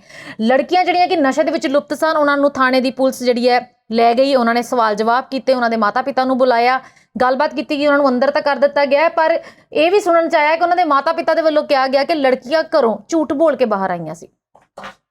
ਦੇਖੋ, ਵੱਡੇ ਘਰਾਂ ਦੀਆਂ ਗੁੱਡੀਆਂ ਹੁੰਦੀਆਂ ਨੇ ਜਿਹੜੀਆਂ, ਇਹਨਾਂ ਦੇ ਅਵੱਲੇ ਸ਼ੌਕ ਹੁੰਦੇ ਆ। ਮਾਂ-ਬਾਪ ਦਾ ਕੁੰਡਾ ਨਹੀਂ ਹੁੰਦਾ ਇਹਨਾਂ ਤੇ, ਕਿਉਂਕਿ ਮਾਂ-ਬਾਪ ਖੁਸ਼ ਹੁੰਦੇ ਨੇ ਦੇਖ ਕੇ ਕਿ ਜਦੋਂ ਉਹ ਮਤਲਬ ਇਸ ਤਰ੍ਹਾਂ ਵੱਡੇ ਹਲਕਿਆਂ 'ਚ ਵਿਚਰਦੀਆਂ ਨੇ ਔਰ ਜਿਸ ਤਰ੍ਹਾਂ ਉਹ ਤਿਆਰ ਹੁੰਦੀਆਂ ਨੇ, ਜਿਸ ਤਰ੍ਹਾਂ ਦੀਆਂ ਗਲਾਜ਼ਤਾਂ ਉਹ ਖਿਲਾਰਦੀਆਂ ਨੇ, ਉਹ ਉਸ ਅਪਰ ਸੁਸਾਇਟੀ ਦਾ ਇੱਕ ਸੱਭਿਆਚਾਰ ਹੈ। ਸ਼ਰਾਬ ਪੀਣੀ ਔਰਤਾਂ ਵਾਸਤੇ ਵੈਸੀ ਕੋਈ ਨਾਰਮਲ ਜੀ ਗੱਲ ਹੈ ਔਰ ਬਹੁਤ ਥਾਵਾਂ ਦੇ ਉੱਤੇ ਮੈਂ ਵੇਖਿਆ ਸ਼ਰਾਬ ਪੀ ਕੇ ਇਹ ਹੁੱਲੜਬਾਜ਼ੀ ਪੜ੍ਹਨ ਵਾਲੀਆਂ ਵੀ ਕੁੜੀਆਂ ਕਰਦੀਆਂ ਨੇ, ਜਿਹੜੀਆਂ ਨਵੀਆਂ ਪਿੰਡਾਂ ਚੋਂ ਆਈਆਂ ਹੁੰਦੀਆਂ ਉਹ ਵੀ ਕਰਦੀਆਂ ਨੇ, ਜਿਹੜੀਆਂ ਉੱਪਰਲੇ ਸਟੇਟੇ ਦੀਆਂ ਲੜਕੀਆਂ ਨੇ ਉਹਨਾਂ ਤੇ ਜੀਵਨ ਜਾਂਚ ਹੀ ਹੈ ਸ਼ਰਾਬ ਉਹਨਾਂ ਦੀ, ਕਿਉਂਕਿ ਮਾਂ ਪਿਓ ਵੀ ਸਾਹਮਣੇ ਸ਼ਰਾਬ ਪੀ ਜਾਂਦੇ ਹਨਾ। ਔਰ ਫਿਰ ਉੱਥੇ ਕੋਈ ਕਹਿ ਸਕਦੇ ਕਿ ਸ਼ੁਰੂ ਤੋਂ ਉਹਨਾਂ ਦੇ ਘਰ ਦਾ ਮਾਹੌਲ ਇਦਾਂ ਦਾ ਰਿਹਾ, ਉੱਥੇ ਕੋਈ ਦਾਇਰਾ ਨਹੀਂਗਾ, ਉੱਥੇ ਕੋਈ ਕੁੰਡਾ ਨਹੀਂਗਾ ਜੀ, ਠੀਕ ਹੈ, ਉੱਥੇ ਖੁੱਲ੍ਹਾ ਹੈ ਜਿਹਨੂੰ ਉਹ ਕਹਿੰਦੀਆਂ ਇਹ ਆਜ਼ਾਦੀ ਹੈ ਤੇ ਕੋਈ ਸਾਡੇ ਵੱਲ ਮਤਲਬ ਕੋਈ ਸਾਨੂੰ ਕੁਐਸਚਨ ਨਹੀਂ ਕਰ ਸਕਦਾ ਤੇ ਔਰ ਸਾਡੀ ਆਜ਼ਾਦੀ ਦੇ ਵਿੱਚ ਕੋਈ ਖਲਲ ਨਹੀਂ ਪਾ ਸਕਦਾ। ਸਾਨੂੰ ਆਜ਼ਾਦ ਮਤਲਬ ਫਜ਼ਾ ਚਾਹੀਦੀ ਹੈ, ਅਸੀਂ ਦਾਰੂ ਪੀਏ, ਅਸੀਂ ਜੋ ਮਰਜ਼ੀ ਕਰੀਏ, ਅਸੀਂ ਜਿੱਦੀ ਮਰਜ਼ੀ ਰਾਤ ਨੂੰ ਜਾਈਏ। ਤੁਸੀਂ ਵੇਖਿਆ ਬਹੁਤ ਵਾਰੀ ਜਦੋਂ ਇਸ ਤਰ੍ਹਾਂ ਦੇ ਸਵਾਲ ਉਤਪੰਨ ਹੁੰਦੇ ਆ ਤਾਂ ਅਕਸਰ ਹੀ ਉਹਨਾਂ ਵੱਲੋਂ ਜਵਾਬ ਮਿਲਦਾ ਹੁੰਦਾ ਕਿ ਜੇ ਅਸੀਂ ਘੱਟ ਕੱਪੜੇ ਪਾਏ ਤੁਹਾਨੂੰ ਕੀ ਤਕਲੀਫ, ਤੁਹਾਨੂੰ ਕੀ ਤਕਲੀਫ, ਤੁਸੀਂ ਨਾ ਵੇਖੋ, ਤੁਸੀਂ ਨਾ, ਜਾਂ ਤੁਹਾਡੀ ਨਿਗਾਹ 'ਚ ਫਰਕ ਆ, ਜਾਂ ਤੁਹਾਡੀ ਨਿਗਾਹ 'ਚ ਗੰਦਗੀ ਜੀ। ਗੱਲ ਇਹ ਹੈ ਕਿ ਹੁਣ ਇਸ ਮਸਲੇ ਦੇ ਵਿੱਚ ਜਦੋਂ ਇਹ ਥਾਣੇ 'ਚ ਆਈਆਂ ਇਹਨਾਂ ਨੇ ਪੁਲਿਸ ਵਾਲਿਆਂ ਨਾਲ ਵੀ ਬਦਤਮੀਜ਼ੀ ਕੀਤੀ ਹਨਾ। ਹੁਣ ਇੱਕ ਵਿਅਕਤੀ ਦੀ ਮੌਤ ਹੋ ਗਈ, ਪਤਨੀ ਗੰਭੀਰ ਜ਼ਖਮੀ। ਔਰ ਤੁਸੀਂ ਇਹ ਦੇਖੋ ਕਿ 39 ਸਾਲਾ ਵਿਅਕਤੀ ਜਿਹਦੇ 2 ਛੋਟੇ ਬੱਚੇ ਨੇ। ਵੈਸੇ ਚਾਹੀਦਾ ਤਾਂ ਇਹ ਹੈ ਕਿ ਇਹਨਾਂ ਨੂੰ ਐਸੀ ਸਜ਼ਾ ਦਿੱਤੀ ਜਾਵੇ ਜਿਹੜੀ ਦੂਜਿਆਂ ਵਾਸਤੇ ਸਬਕ ਬਣੇ। ਬਿਲਕੁਲ, ਬਹੁਤ ਵਾਰੀ ਐਵੇਂ ਹੁੰਦਾ ਕਿ ਇਹ ਜਿਹੇ ਲੋਕ ਇਹ ਖੁਦ ਹੀ ਸੋਚੋ ਜੀ ਰੇਂਜ ਰੋਵਰ 'ਚ ਘੁੰਮਦੀਆਂ ਨੇ। ਔਰ ਤੁਸੀਂ ਇਹ ਵੀ ਦੇਖੋ ਕਿ ਜਿਹੜਾ ਉਹ ਗੱਡੀ ਦਾ ਨੰਬਰ ਅਖਬਾਰ ਦੇ ਵਿੱਚ ਛਾਪਿਆ ਹੈ ਇੱਕ ਤਰ੍ਹਾਂ ਦਾ VIP ਨੰਬਰ ਹੈ। ਹੁਣ ਰੇਂਜ ਰੋਵਰ ਗੱਡੀ ਸਧਾਰਨ ਬੰਦੇ ਕੋਲ ਤਾਂ ਹੁੰਦੀ ਨਹੀਂ, ਬਿਲਕੁਲ ਜੀ, ਹਨਾ, ਹਾਈ ਕਲਾਸ ਕੋਲੇ ਹੋਏਗੀ ਔਰ ਅਸਰ ਰਸੂਖ ਵਾਲੇ ਬੰਦੇ ਹੋਣਗੇ। ਬਿਲਕੁਲ। ਹੁਣ ਇੱਥੇ ਬਹੁਤ ਸਾਰੇ ਲੋਕਾਂ ਨੇ ਸਵਾਲ ਕੀਤਾ ਕਿ ਇਹਨਾਂ ਦਾ ਵਿਗੜਨਾ ਕੱਖ ਨਹੀਂ। ਬਿਲਕੁਲ ਜੀ, ਕਿਉਂਕਿ ਜਦੋਂ ਉੱਤੋਂ ਕੋਈ ਸਿਆਸੀ ਪ੍ਰਭਾਵ ਪੈਂਦਾ ਹੈ ਤਾਂ ਉਦੋਂ ਇਹੋ ਜਿਹੇ ਮਸਲਿਆਂ ਦੇ ਵਿੱਚ ਜਾਂ ਤਾਂ ਅਗਲੇ ਨੂੰ ਪੈਸੇ ਦਾ ਲਾਲਚ ਦੇ ਕੇ ਸਮਝੌਤਾ ਹੋ ਜਾਂਦਾ, ਪਰ ਕੋਈ ਮਿਸਾਲੀ ਸਜ਼ਾ ਨਹੀਂ ਦਿੱਤੀ ਜਾਂਦੀ, ਹੌਲੀ ਹੌਲੀ ਮਾਮਲਾ ਖੁਰਦ-ਬੁਰਦ ਹੋ ਜਾਂਦਾ। ਬਿਲਕੁਲ। ਲੇਕਿਨ ਇਹ ਹੈ ਕਿ ਸਾਡਾ ਸਿਸਟਮ ਹੈ ਜਿਹੜਾ ਜੂਰਿਸਪ੍ਰੂਡੈਂਸ ਦਾ, ਕਾਨੂੰਨ ਦਾ ਜਿਹੜਾ ਸਿਸਟਮ ਹੈ, ਉਹਦੇ ਵਿੱਚ ਇਸ ਤਰ੍ਹਾਂ ਦੇ ਕੇਸਾਂ ਵਾਸਤੇ ਕੋਈ ਸਖਤ ਤਰੀਨ ਸਜ਼ਾ ਦਾ ਪ੍ਰਾਵਧਾਨ ਨਹੀਂ ਹੈ। ਇੱਥੇ ਕੀ ਹੁੰਦਾ ਸੈਕਸ਼ਨ 304 ਹੈ, ਮਤਲਬ culpable homicide not amounting to murder, ਗੈਰ ਇਰਾਦਤਨ ਹੱਤਿਆ ਦਾ ਕੇਸ ਦਰਜ ਹੁੰਦਾ। ਜਿਵੇਂ ਕੋਈ ਗੱਡੀਆਂ ਟਕਰਾ ਗਈਆਂ, ਉੱਥੇ ਕਿਸ ਦਾ ਇਰਾਦਾ ਤਾਂ ਹੈ ਨਹੀਂਗਾ, ਠੀਕ ਹੈ। ਹੁਣ ਗੱਲ ਇਹ ਹੈ ਕਿ ਇੱਥੇ ਤੁਸੀਂ ਇਸ ਨੂੰ ਜੇ ਇਹਦੇ ਵਾਸਤੇ ਕੋਈ ਵੱਖਰਾ ਕਾਨੂੰਨ ਦੀ ਮੱਦ ਹੋਵੇ ਕਿ ਤੁਸੀਂ ਸ਼ਰਾਬ ਪੀ ਕੇ ਗੱਡੀ ਚਲਾ ਰਹੀ ਹੋ ਔਰ ਤੁਸੀਂ ਸ਼ਰਾਬ ਪੀ ਕੇ ਅੰਨੀਆਂ ਹੋਈਆਂ ਇੱਕ ਵਿਅਕਤੀ ਦੀ ਮੌਤ ਵਾਸਤੇ ਜ਼ਿੰਮੇਦਾਰ ਹੋ, ਤੇ ਇਹਨੂੰ ਐਕਸੀਡੈਂਟ ਕਿਵੇਂ ਕਿਹਾ ਜਾਵੇ ਜੀ। ਇਹਦਾ ਮਤਲਬ ਇਹ ਹੈ ਕਿ ਮਾਨਸਿਕ ਤੌਰ ਤੇ ਤੁਸੀਂ ਅਪੰਗ ਹੋ ਔਰ ਤੁਹਾਨੂੰ ਗੱਡੀ ਚਲਾਉਣ ਦਾ ਕੋਈ ਹੱਕ ਨਹੀਂਗਾ। ਬਿਲਕੁਲ, ਤੁਹਾਨੂੰ ਮਤਲਬ ਤੁਸੀਂ ਕਈ ਤਰ੍ਹਾਂ ਦੀਆਂ ਕਾਨੂੰਨ ਉਲੰਘਣਾਵਾਂ ਕੀਤੀਆਂ ਨੇ। ਬਿਲਕੁਲ। ਨਾਲੇ ਨਸ਼ੇ ਦੀ ਹਾਲਤ ਦੇ ਵਿੱਚ ਗੱਡੀ ਚਲਾਉਣਾ ਵੀ ਇੱਕ ਤਰ੍ਹਾਂ ਕਾਨੂੰਨ ਦੀ ਉਲੰਘਣਾ ਹੀ ਹੈ। ਬਿਲਕੁਲ। ਹੁਣ ਇਹ ਹੈ ਕਿ ਇਹ ਵਾਸਤੇ ਕੋਈ ਐਸਾ ਸਖਤ ਕਾਨੂੰਨ ਹੋਣਾ ਚਾਹੀਦਾ ਵੀ ਘੱਟੋ ਘੱਟ ਇਹਨਾਂ ਨੂੰ 20 ਸਾਲ ਦੀ ਕੈਦ ਹੋਵੇ ਤਾਂ ਕਿ ਬਾਕੀ ਦੀਆਂ ਜਿਹੜੀਆਂ ਇਹੋ ਜਿਹੇ ਕੁਝ ਪਰਿਵਾਰ ਨੇ ਉਹਨਾਂ ਨੂੰ ਇੱਕ ਮਿਸਾਈਲ ਮਿਲ ਸਕੇ ਕਿ ਅਗਰ ਸਾਡੇ ਬੱਚੇ ਕੱਲ ਨੂੰ ਐਵੇਂ ਦਾ ਕੁਝ ਕਰਦੇ ਨੇ ਤੇ ਉਹਨਾਂ ਉੱਤੇ ਕੋਈ ਕਿਸੇ ਵੀ ਤਰ੍ਹਾਂ ਦੀ ਕਾਰਵਾਈ ਹੋ ਸਕਦੀ ਹੈ। ਪਰ ਸਾਡੀ ਤਰਾਸਦੀ ਇਹ ਹੈ ਬਲਜੀਤ ਸਰ ਕਿ ਅਸੀਂ ਪੈਸਾ ਦੇ ਕੇ ਬਹੁਤ ਜਿਹੜੇ ਮੂੰਹ ਨੇ ਬੰਦ ਕਰਾ ਲੈਂਦੇ ਆ ਔਰ ਇਹ ਘਟਨਾਵਾਂ ਜਿਹੜੀਆਂ ਨੇ ਖਤਮ ਨਹੀਂ ਹੁੰਦੀਆਂ, ਇਹ ਵੱਧ ਤੋਂ ਵੱਧ ਜਿਹੜੀਆਂ ਨੇ ਵਾਪਰ ਰਹੀਆਂ ਨੇ। ਉਹ ਮੂੰਹ ਬੰਦ ਵੀ ਹੋ ਜਾਂਦੇ ਨੇ ਜਿਨ੍ਹਾਂ ਮੂੰਹਾਂ ਤੋਂ ਆਸ ਹੁੰਦੀ ਹੈ ਕਿ ਕੋਈ ਇਨਸਾਫ ਕਰਨਗੇ। ਬਿਲਕੁਲ ਜੀ, ਬਿਲਕੁਲ। ਔਰ ਇਹ ਵੀ ਹੈ ਕਿ ਇੱਕ 39 ਸਾਲਾ ਵਿਅਕਤੀ ਖਬਰ ਪੜ੍ਹਦੇ ਸਾਰ ਦਿਲ ਜਿਹੜਾ ਝੰਜੋੜਿਆ ਜਾਂਦਾ ਹੈ ਕਿ ਜਿਹਦੇ ਹਜੇ ਪਰਿਵਾਰ ਦੀਆਂ ਸਾਰੀਆਂ ਜ਼ਿੰਮੇਵਾਰੀਆਂ ਪਈਆਂ, 2 ਛੋਟੇ ਬੱਚੇ ਨੇ ਔਰ ਬੱਚੀਆਂ ਨੇ ਔਰ ਪਤਨੀ ਪਤਾ ਨਹੀਂ ਨੌਕਰੀ ਕਰਦੀ ਹੈ ਨਹੀਂ ਕਰਦੀ ਹੈ, ਚਾਹੇ ਜੋ ਵੀ ਹੋਵੇ, ਪਰ ਉਹਨਾਂ ਦੇ ਪਰਿਵਾਰ ਦੇ ਵਿੱਚ ਇੱਕਦਮ ਇਹੋ ਜਿਹੀ ਮੁਸੀਬਤ ਆਈ ਔਰ ਤੁਸੀਂ ਸਿਰਫ ਇੱਕ ਨਸ਼ੇ ਦੇ ਵਿੱਚ ਇਹੋ ਜਿਹੇ ਮੈਂ ਕਹੂੰਗੀ ਕਿ ਡੁੱਬੇ ਹੋਏ ਸੀ ਕਿ ਤੁਹਾਨੂੰ ਪਤਾ ਹੀ ਨਹੀਂ ਕਿ ਤੁਸੀਂ ਕਰ ਵੀ ਕੀ ਦਿੱਤਾ। ਬਦਤਮੀਜ਼ੀ ਤੇ ਉਤਾਰੂ ਨੇ, ਪੁਲਿਸ ਵਾਲਿਆਂ ਨਾਲ ਬਹਿਸ ਕਰਦੀਆਂ ਹਨਾ, ਉਹਨਾਂ ਦੇ ਉੱਪਰ ਹੱਥ ਚੁੱਕਣ ਦੀ ਕੋਸ਼ਿਸ਼ ਕਰਦੀਆਂ।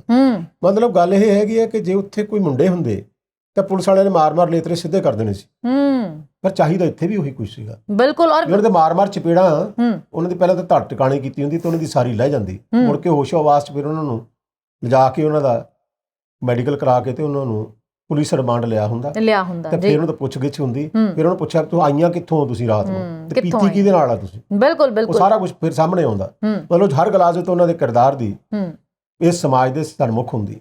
ਲੇਕਿਨ ਬਹੁਤ ਵਾਰੀ ਇਹ ਹੁੰਦਾ ਕਿ ਚਲੋ ਜਿਹੜੇ ਵੱਡੇ ਲੋਕ ਨੇ ਉਹ ਫਿਰ ਵੱਡੀਆਂ ਗੱਲਾਂ ਕਰਦੇ ਨੇ, ਵੱਡੇ ਉਹਨਾਂ ਦੇ ਜੈਕ ਹੁੰਦੇ ਨੇ, ਤੋਂ ਇਸ ਤਰ੍ਹਾਂ ਆਪਣੇ ਬੱਚਿਆਂ ਨੂੰ ਬਚਾ ਵੀ ਲੈਂਦੇ ਨੇ। ਭਾਵੇਂ ਉਹਨਾਂ ਨੇ ਥਾਣੇ ਦੇ ਵਿੱਚ ਆ ਕੇ ਕਹਿ ਵੀ ਦਿੱਤਾ ਕਿ ਸਾਡੀਆਂ ਬੱਚੀਆਂ ਘਰੋਂ ਝੂਠ ਬੋਲ ਕੇ ਸੜਕ ਦੇ ਉੱਤੇ ਆਈਆਂ ਸਨ, ਪਰ ਬਾਅਦ ਦੇ ਵਿੱਚ ਇਹੀ ਮਾਤਾ ਪਿਤਾ ਹੁੰਦੇ ਨੇ ਤਕਰੀਬਨ ਕਈ ਵਾਰ ਆਪਣੇ ਬੱਚਿਆਂ ਨੂੰ ਬਚਾਉਣ ਦੇ ਲਈ ਬਹੁਤ ਕੁਝ ਕਰਦੇ ਨੇ।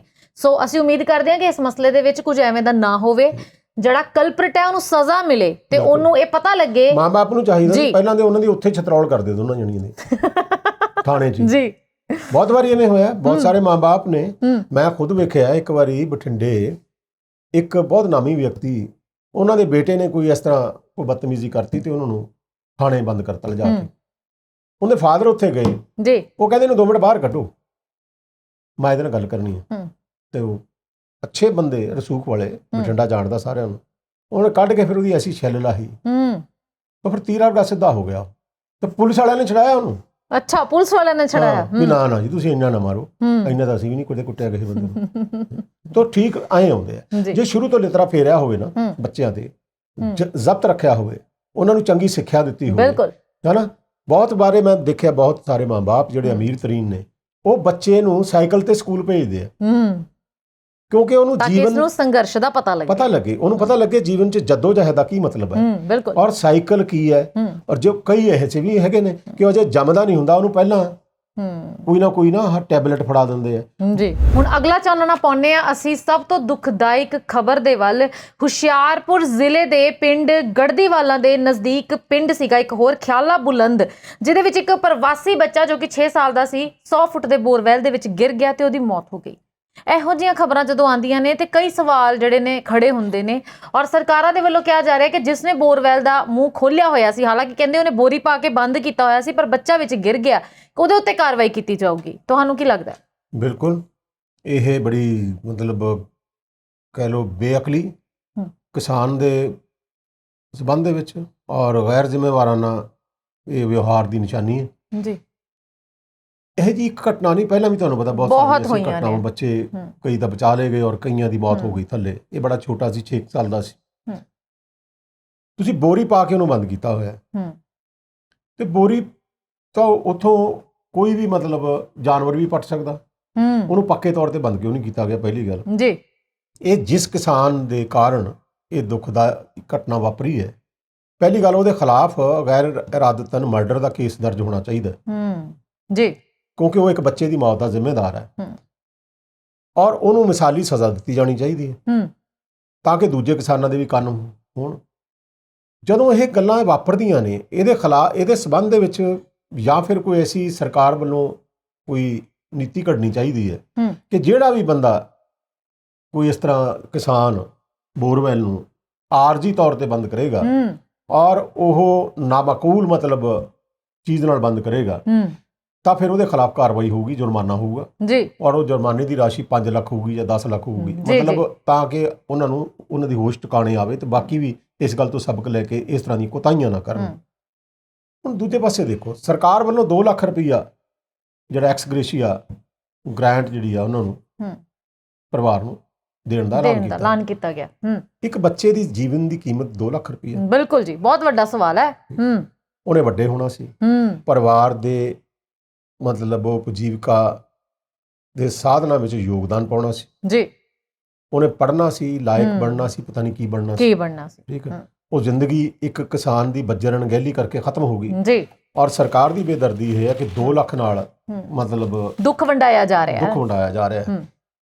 ਚਾਹੀਦਾ ਤਾਂ ਇਹ ਸੀ ਘੱਟੋ ਘੱਟ ਜਦੋਂ ਇਸ ਤਰ੍ਹਾਂ ਦੀ ਕੋਈ ਘਟਨਾ ਵਾਪਰਦੀ ਹੈ ਤਾਂ 20 ਲੱਖ ਰੁਪਈਆ ਜਾਂ 10 ਲੱਖ ਰੁਪਈਆ ਮਿਨੀਮਮ ਦੇਣਾ ਚਾਹੀਦਾ ਤਾਂ ਕਿ ਪਹਿਲੀ ਗੱਲ ਤਾਂ ਇਹ ਉਹ ਪਰਿਵਾਰ ਦੇਖੋ ਤੁਸੀਂ ਕਿੰਨੇ ਸਦਮੇ 'ਚ ਹੈ ਜਿਹਦਾ ਬੱਚਾ ਘਰੋਂ ਚਲਾ ਜਾਵੇ ਔਰ ਇਹ ਸਿਆਸੀ ਲੋਕ ਇਹ ਮਹਿਸੂਸ ਨਹੀਂ ਕਰਦੇ ਕਿ ਜਦੋਂ ਤੁਹਾਡੇ ਨਾਲ ਆਏ ਹੋਵੇ ਤੇ ਤੁਹਾਨੂੰ ਅਗਲਾ ਵਿਆਹ ਚੱਕ 2 ਲੱਖ ਰੁਪਈਆ ਆਪਣੇ ਮੁੰਡੇ ਦਾ ਤੇ ਬਹਿ ਜਾ ਚੁੱਪ ਕਰਕੇ ਓਏ, ਤਾਂ ਫਿਰ ਇਹਨਾਂ ਨੂੰ ਪਤਾ ਲੱਗੇ ਕਿ ਦਰਦ ਕੀ ਹੁੰਦਾ। ਲੇਕਿਨ ਕੋਈ ਵੀ ਸਿਆਸਤਦਾਨ ਹੋਵੇ ਉਹ ਜਿੱਡਾ ਮਰਜ਼ੀ ਆਪਣੇ ਆਪ ਨੂੰ ਸੰਵੇਦਨਸ਼ੀਲ ਕਹੇ, ਜਦੋਂ ਇਹ ਕੁਰਸੀ ਤੇ ਬਹਿ ਜਾਂਦੇ ਨਾ ਤਾਂ ਫਿਰ ਸਾਰੇ ਇੱਕੋ ਜਿਹੇ ਬਣ ਜਾਂਦੇ ਆ, ਕਿਉਂਕਿ ਕੁਰਸੀ ਚੀਜ਼ ਹੀ ਇਹੋ ਜਿਹੀ ਹੈ। ਪਹਿਲੀ ਗੱਲ ਤਾਂ ਬੰਦੇ ਨੂੰ ਪੱਥਰ ਦਿਲ ਬਣਾ ਦਿੰਦੀ ਹੈ, ਗੈਰ ਜ਼ਿੰਮੇਵਾਰ ਬਣਾਉਂਦੀ ਹੈ, ਝੂਠਾ ਬਣਾਉਂਦੀ ਹੈ, ਲਾਲੇਬਾਜ਼ ਬਣਾਉਂਦੀ ਹੈ, ਜੁਮਲੇਬਾਜ਼। ਨਾਲੇ ਇਹ ਵੀ ਤੇ ਗੱਲ ਇੱਕ ਇਹ ਵੀ ਉੱਠੀ ਦੀ ਹੈ ਸਰ ਕਿ ਬੋਰਵੈਲ ਪਹਿਲੀ ਵਾਰ ਤਾਂ ਨਹੀਂ ਸੀ ਖੁੱਲਾ ਜਾਂ ਪਹਿਲੀ ਵਾਰ ਤਾਂ ਨਹੀਂ ਸੀ ਬੱਚਾ ਡਿੱਗਿਆ, ਪਹਿਲਾਂ ਵੀ ਇਹੋ ਜਿਹੀ ਘਟਨਾ ਹੋਈਆਂ ਜਿਵੇਂ ਕਿ ਤੁਸੀਂ ਕਿਹਾ, ਪਰ ਪਹਿਲਾਂ ਵੀ ਬੱਚੇ ਕਈ ਜਿਹੜੇ ਨੇ ਬੋਰਵੈਲ 'ਚ ਡਿੱਗ ਕੇ ਮਰ ਚੁੱਕੇ ਨੇ, ਕਈ ਬਚਾਲੇ ਗਏ ਨੇ, ਪਰ ਉਦੋਂ ਤੋਂ ਹੀ ਕੋਈ ਕਾਨੂੰਨ ਕਿਉਂ ਨਹੀਂ ਪਾਸ ਕੀਤਾ ਗਿਆ ਇਹਨੂੰ ਲੈ ਕੇ? ਉਹੀ ਤਾਂ ਕਹਿ ਰਿਹਾ ਮੈਂ ਜੀ ਕਿ ਜਿੰਨੀ ਦੇਰ ਤੱਕ ਕੋਈ ਕਰੜੀ ਕਾਰਵਾਈ ਕਰਨ ਵਾਲਾ ਕਾਨੂੰਨ ਪਾਸ ਨਹੀਂ ਹੁੰਦਾ ਜਾਂ ਜੁਰਮਾਨੇ ਦੀ ਰਾਸ਼ੀ ਇੰਨੀ ਨਹੀਂ ਹੁੰਦੀ ਕਿ ਇਹਨਾਂ ਦੀ ਧੱਟ ਟਿਕਾਣੇ ਆ ਜੇ ਕਿਸਾਨਾਂ ਦੀ ਜਿਹੜੇ ਇਹੋ ਜਿਹੀਆਂ ਅਣਗਹਿਲੀਆਂ ਕਰਦੇ ਨੇ, ਉਹਨਾਂ ਨੂੰ ਸਬਕ ਮਿਲੇ, ਪਰ ਇਹ ਹੁੰਦਾ ਕਿ ਉਹਦੇ ਵਿੱਚ ਫੇਰ ਸਿਆਸਤ ਆਪਣਾ ਰੰਗ ਦਿਖਾਉਂਦੀ ਹੈ। ਹੁਣ ਜੇ ਇਹ ਕਿਸਾਨ ਆ ਜਿਹੜਾ, ਇਹਦਾ ਕੋਈ ਸਿਆਸੀ ਲਾਗਾ ਦੇਗਾ ਹੋਇਆ ਕਿਸੇ ਨਾਲ ਤਾਂ ਇਹਨੂੰ ਕੁਝ ਨਹੀਂ ਹੋਣਾ, ਠੀਕ ਹੈ। ਜੇ ਕੋਈ ਮਤਲਬ ਸਧਾਰਨ ਹੋਇਆ ਜਿਹਦੀ ਕੋਈ ਅਪਰੋਚ ਨਾ ਹੋਈ, ਠੀਕ ਹੈ, ਉਹਦੇ ਖਿਲਾਫ ਕਾਰਵਾਈ ਹੋਏਗੀ। ਔਰ ਕਿਉਂਕਿ ਪੁਲਿਸ ਤਾਂ ਮਤਲਬ ਬੰਦਾ ਦੇਖ ਕੇ ਕਾਰਵਾਈ ਕਰਦੀ ਹੈ ਨਾ। ਬਿਲਕੁਲ। ਔਰ ਉੱਤੋਂ ਫੋਨ ਆ ਗਿਆ ਕਿਸੇ ਦਾ ਤਾਂ ਰਹਿਣ ਦਿਓ ਜੀ, 2 ਦਿਨ ਲਮਕਾ ਲਓ ਜੀ। ਫਿਰ ਇਹ ਹੁੰਦਾ FIR ਲੌਜ ਕਰਦੇ 20 ਦਿਨ ਪਾ ਦਿੰਦੇ ਆ, ਤੇ ਫਿਰ ਬਾਅਦ ਦੇ ਵਿੱਚ ਅਦਾਲਤ 'ਚ ਕਮਜ਼ੋਰ ਹੋ ਜਾਂਦਾ ਕਿ ਵੀ 20 ਦਿਨ ਬਾਅਦ FIR ਕਿਉਂ ਲੌਜ ਕੀਤੀ ਹਨਾ। ਫਿਰ ਕਈ ਵਾਰੀ ਇਹ ਹੁੰਦਾ ਕਿ ਚਲੋ FIR ਵੀ ਲੌਜ ਹੋ ਜਾਂਦੀ ਹੈ, ਫਿਰ ਚਲਾਨ ਮਤਲਬ 90 ਡੇਜ਼ 'ਚ ਨਹੀਂ ਉਹ ਦਿੰਦੇ ਤਾਂ ਉਹਦੇ 'ਚ ਦੇਰੀ ਕਰ ਦਿੰਦੀ, ਵੈਸੇ ਬੰਦਾ ਛੁੱਟ ਜਾਂਦਾ, ਬਰੀ ਹੋ ਜਾਂਦਾ। ਸੋ ਬੜੇ ਲੂਪ ਹੋਲਸ ਨੇ। ਲੇਕਿਨ ਇਸ ਬੱਚੇ ਦੀ ਮੌਤ ਦਾ ਜ਼ਿੰਮੇਦਾਰ ਜਿਹੜਾ ਕਿਸਾਨ ਹੈ ਜੀ, ਉਹਦੇ ਖਿਲਾਫ ਗੈਰ ਇਰਾਦਤਨ ਕਤਲ ਦਾ ਕੇਸ ਹਰ ਹਾਲ ਦਰਜ ਹੋਣਾ ਚਾਹੀਦਾ ਔਰ ਉਹਨੂੰ ਮਤਲਬ ਸਜ਼ਾ ਮਿਲਣੀ ਚਾਹੀਦੀ ਹੈ। ਔਰ ਇਹ ਐਲਾਨ ਮਤਲਬ ਸਰਕਾਰ ਵੱਲੋਂ ਕੀਤਾ ਜਾਣਾ ਚਾਹੀਦਾ ਕਿ ਜੇ ਹੁਣ ਇਸ ਤਰ੍ਹਾਂ ਦਾ ਕਿਸੇ ਵੀ ਬੰਦੇ ਨੇ ਆਪਣਾ ਬੋਰਵੈਲ ਜਿਹੜਾ ਉਹ ਆਰਜ਼ੀ ਤੌਰ ਤੇ ਬੰਦ ਕੀਤਾ ਔਰ ਉਹ ਵਧੀਆ ਢੰਗ ਨਾਲ ਬੰਦ ਨਾ ਕੀਤਾ ਗਿਆ, ਤਾਂ ਫਿਰ ਉਹਨੂੰ ਅਸੀਂ ਇੰਨਾ ਜੁਰਮਾਨਾ ਲਾਵਾਂਗੇ ਔਰ ਉਹਦੇ ਵਾਸਤੇ ਇੱਕ ਟੀਮ ਬਣਾਈ ਜਾਵੇ। ਮਤਲਬ ਸੂਬਾ ਪੱਧਰ ਤੇ ਨਹੀਂ, ਜ਼ਿਲ੍ਹਾ ਪੱਧਰ ਤੇ, ਪਿੰਡ ਪੱਧਰ ਤੇ, ਤਹਿਸੀਲ ਪੱਧਰ ਤੇ, ਜਿਹੜੀ ਕਿ ਜਾ ਕੇ ਇਹ ਮੁਆਇਨਾ ਕਰੇਗੀ ਕਿੱਥੇ ਕਿੱਥੇ ਇਸ ਤਰ੍ਹਾਂ ਦੀਆਂ ਘਟਨਾਵਾਂ ਹੋ ਰਹੀਆਂ ਨੇ ਜਾਂ ਬੋਰਵੈਲ ਖੁੱਲੇ ਨੇ। ਉਹਨਾਂ ਦੇ ਸੰਬੰਧ ਵਿੱਚ ਕੋਈ ਇਸ ਤਰ੍ਹਾਂ ਦੀ ਮਤਲਬ ਇਹਨਾਂ ਦਾ ਕੋਈ ਐਸਾ ਐਲਾਨ ਕੀਤਾ ਜਾਣਾ ਚਾਹੀਦਾ ਜਾਂ ਹੁਕਮ ਦਿੱਤਾ ਜਾਣਾ ਚਾਹੀਦਾ ਜ਼ਿਲ੍ਹਾ ਅਧਿਕਾਰੀਆਂ ਨੂੰ। ਜੀ ਬਿਲਕੁਲ। ਇਹਦੇ ਨਾਲ ਹੀ ਸਰ ਅਗਲੇ ਮੁੱਦੇ ਦੀ ਗੱਲ ਕਰਦੇ ਹਾਂ। ਇੱਕ ਪਾਸੇ ਤਾਂ ਮੁੱਖ ਮੰਤਰੀ ਭਗਵੰਤ ਮਾਨ ਦੇ ਵੱਲੋਂ ਨਸ਼ਿਆਂ ਦੇ ਵਿਰੁੱਧ ਲੜਾਂਗੇ, ਖੇਡਾਂਗੇ ਤੇ ਪੜਾਂਗੇ ਇਸ ਸਕੀਮ ਦੇ ਤਹਿਤ ਸਾਈਕਲ ਰੈਲੀ ਕੱਢ ਕੇ ਨਸ਼ਿਆਂ ਦੇ ਖਿਲਾਫ ਇੱਕ ਮੁਹਿੰਮ ਚਲਾਈ ਜਾ ਰਹੀ ਹੈ।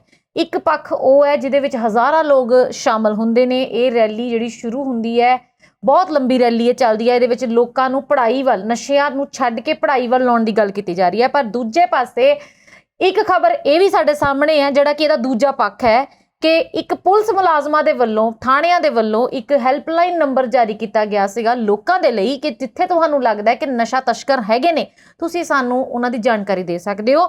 ਇੱਕ ਪਰਿਵਾਰ ਜਿਹੜਾ ਕਿ ਫਰੀਦਕੋਟ ਜ਼ਿਲ੍ਹੇ ਦੇ ਨਾਲ ਸੰਬੰਧਿਤ ਹੈ, ਉਸ ਪਰਿਵਾਰ ਨੇ ਉਸ ਹੈਲਪਲਾਈਨ ਨੰਬਰ ਦੇ ਉੱਤੇ ਕਾਲ ਕਰਕੇ ਜਿੱਥੇ ਨਸ਼ਾ ਤਸਕਰ ਸਨ ਉਹਨਾਂ ਦੀ ਜਾਣਕਾਰੀ ਦਿੱਤੀ। ਪੁਲਿਸ ਦੇ ਵੱਲੋਂ ਮੌਕੇ ਦੇ ਉੱਤੇ ਉਹਨਾਂ ਨੂੰ ਫੜ ਲਿਆ ਗਿਆ, ਅੰਦਰ ਕਰ ਲਿਆ ਗਿਆ, ਥੋੜੀ ਦੇਰ ਬਾਅਦ ਉਹਨਾਂ ਨੂੰ ਛੱਡ ਦਿੱਤਾ ਗਿਆ। ਔਰ ਇੱਥੋਂ ਤੱਕ ਵੀ ਇਲਜ਼ਾਮ ਪੁਲਿਸ ਦੇ ਉੱਤੇ ਲੱਗਾ ਹੈ ਕਿ ਪੁਲਿਸ ਨੇ ਜਿਨ੍ਹਾਂ ਨੇ ਕਾਲ ਕਰਕੇ ਉਹਨਾਂ ਦੀ ਜਾਣਕਾਰੀ ਦਿੱਤੀ ਸੀ ਉਹਨਾਂ ਦੀ ਪਹਿਚਾਣ ਤੱਕ ਉਹਨਾਂ ਨੂੰ ਦੱਸੀ ਔਰ ਉਹ ਬੰਦੇ ਉੱਥੋਂ ਨਿਕਲ ਕੇ ਉਹਨਾਂ ਦੇ ਘਰ ਗਏ, ਉਹਨਾਂ ਦੀਆਂ ਔਰਤਾਂ ਦੇ ਨਾਲ ਬਦਸਲੂਕੀ ਕੀਤੀ, ਉਹਨਾਂ ਦੇ ਕੱਪੜੇ ਤੱਕ ਪਾੜ ਦਿੱਤੇ ਤੇ ਬੰਦਿਆਂ ਨੂੰ ਮਾਰਿਆ ਕੁੱਟਿਆ। ਇਹ ਦੂਜਾ ਪੱਖ ਹੈ। ਦੇਖੋ ਸ਼ੀਤਲ, ਜਾਗਰੂਕਤਾ ਰੈਲੀਆਂ ਨਾਲ ਨਹੀਂ ਹੁੰਦੀ। ਸਾਈਕਲ ਰੈਲੀ ਕਰ ਲਓ ਜਾਂ ਮੋਟਰਸਾਈਕਲ ਰੈਲੀ ਕਰ ਲਓ ਜਾਂ 3 ਪਹੀਆ ਰੈਲੀ ਕਰ ਲਓ, ਇਹਦੇ ਨਾਲ ਜਾਗਰੂਕਤਾ ਨਹੀਂ ਹੁੰਦੀ।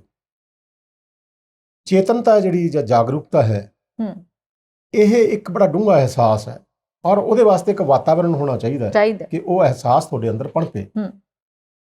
ਘਰੇ ਤੁਸੀਂ ਕਦੇ ਵੀ ਨੋਟ ਕਰਿਓ, ਜਿਸ ਤਰ੍ਹਾਂ ਦਾ ਤੁਸੀਂ, ਭਾਵੇਂ ਬੱਚੇ ਬਹੁਤ ਛੋਟੇ ਨੇ, ਰੜਦੇ ਨੇ, ਠੀਕ, ਜਾਂ ਉਹ ਪੈਰਾਂ ਤੇ ਖੜੇ ਹੋ ਕੇ ਤੁਰਨ ਲੱਗੇ ਨੇ, ਘਰ ਦੇ ਵਿੱਚ ਨਾ ਤੁਸੀਂ ਮਤਲਬ ਕੋਈ ਕਿਤਾਬ ਨਾ ਰੱਖੋ, ਠੀਕ, ਸਾਰਾ ਦਿਨ ਤੁਸੀਂ TV ਅੱਗੇ ਬੈਠੋ, ਰਾਈਟ, ਔਰ ਜੇ ਬੂਟੇ ਸੜੀ ਜਾਂਦੇ ਆ ਸੜੀ ਜਾਣ ਦਿਓ।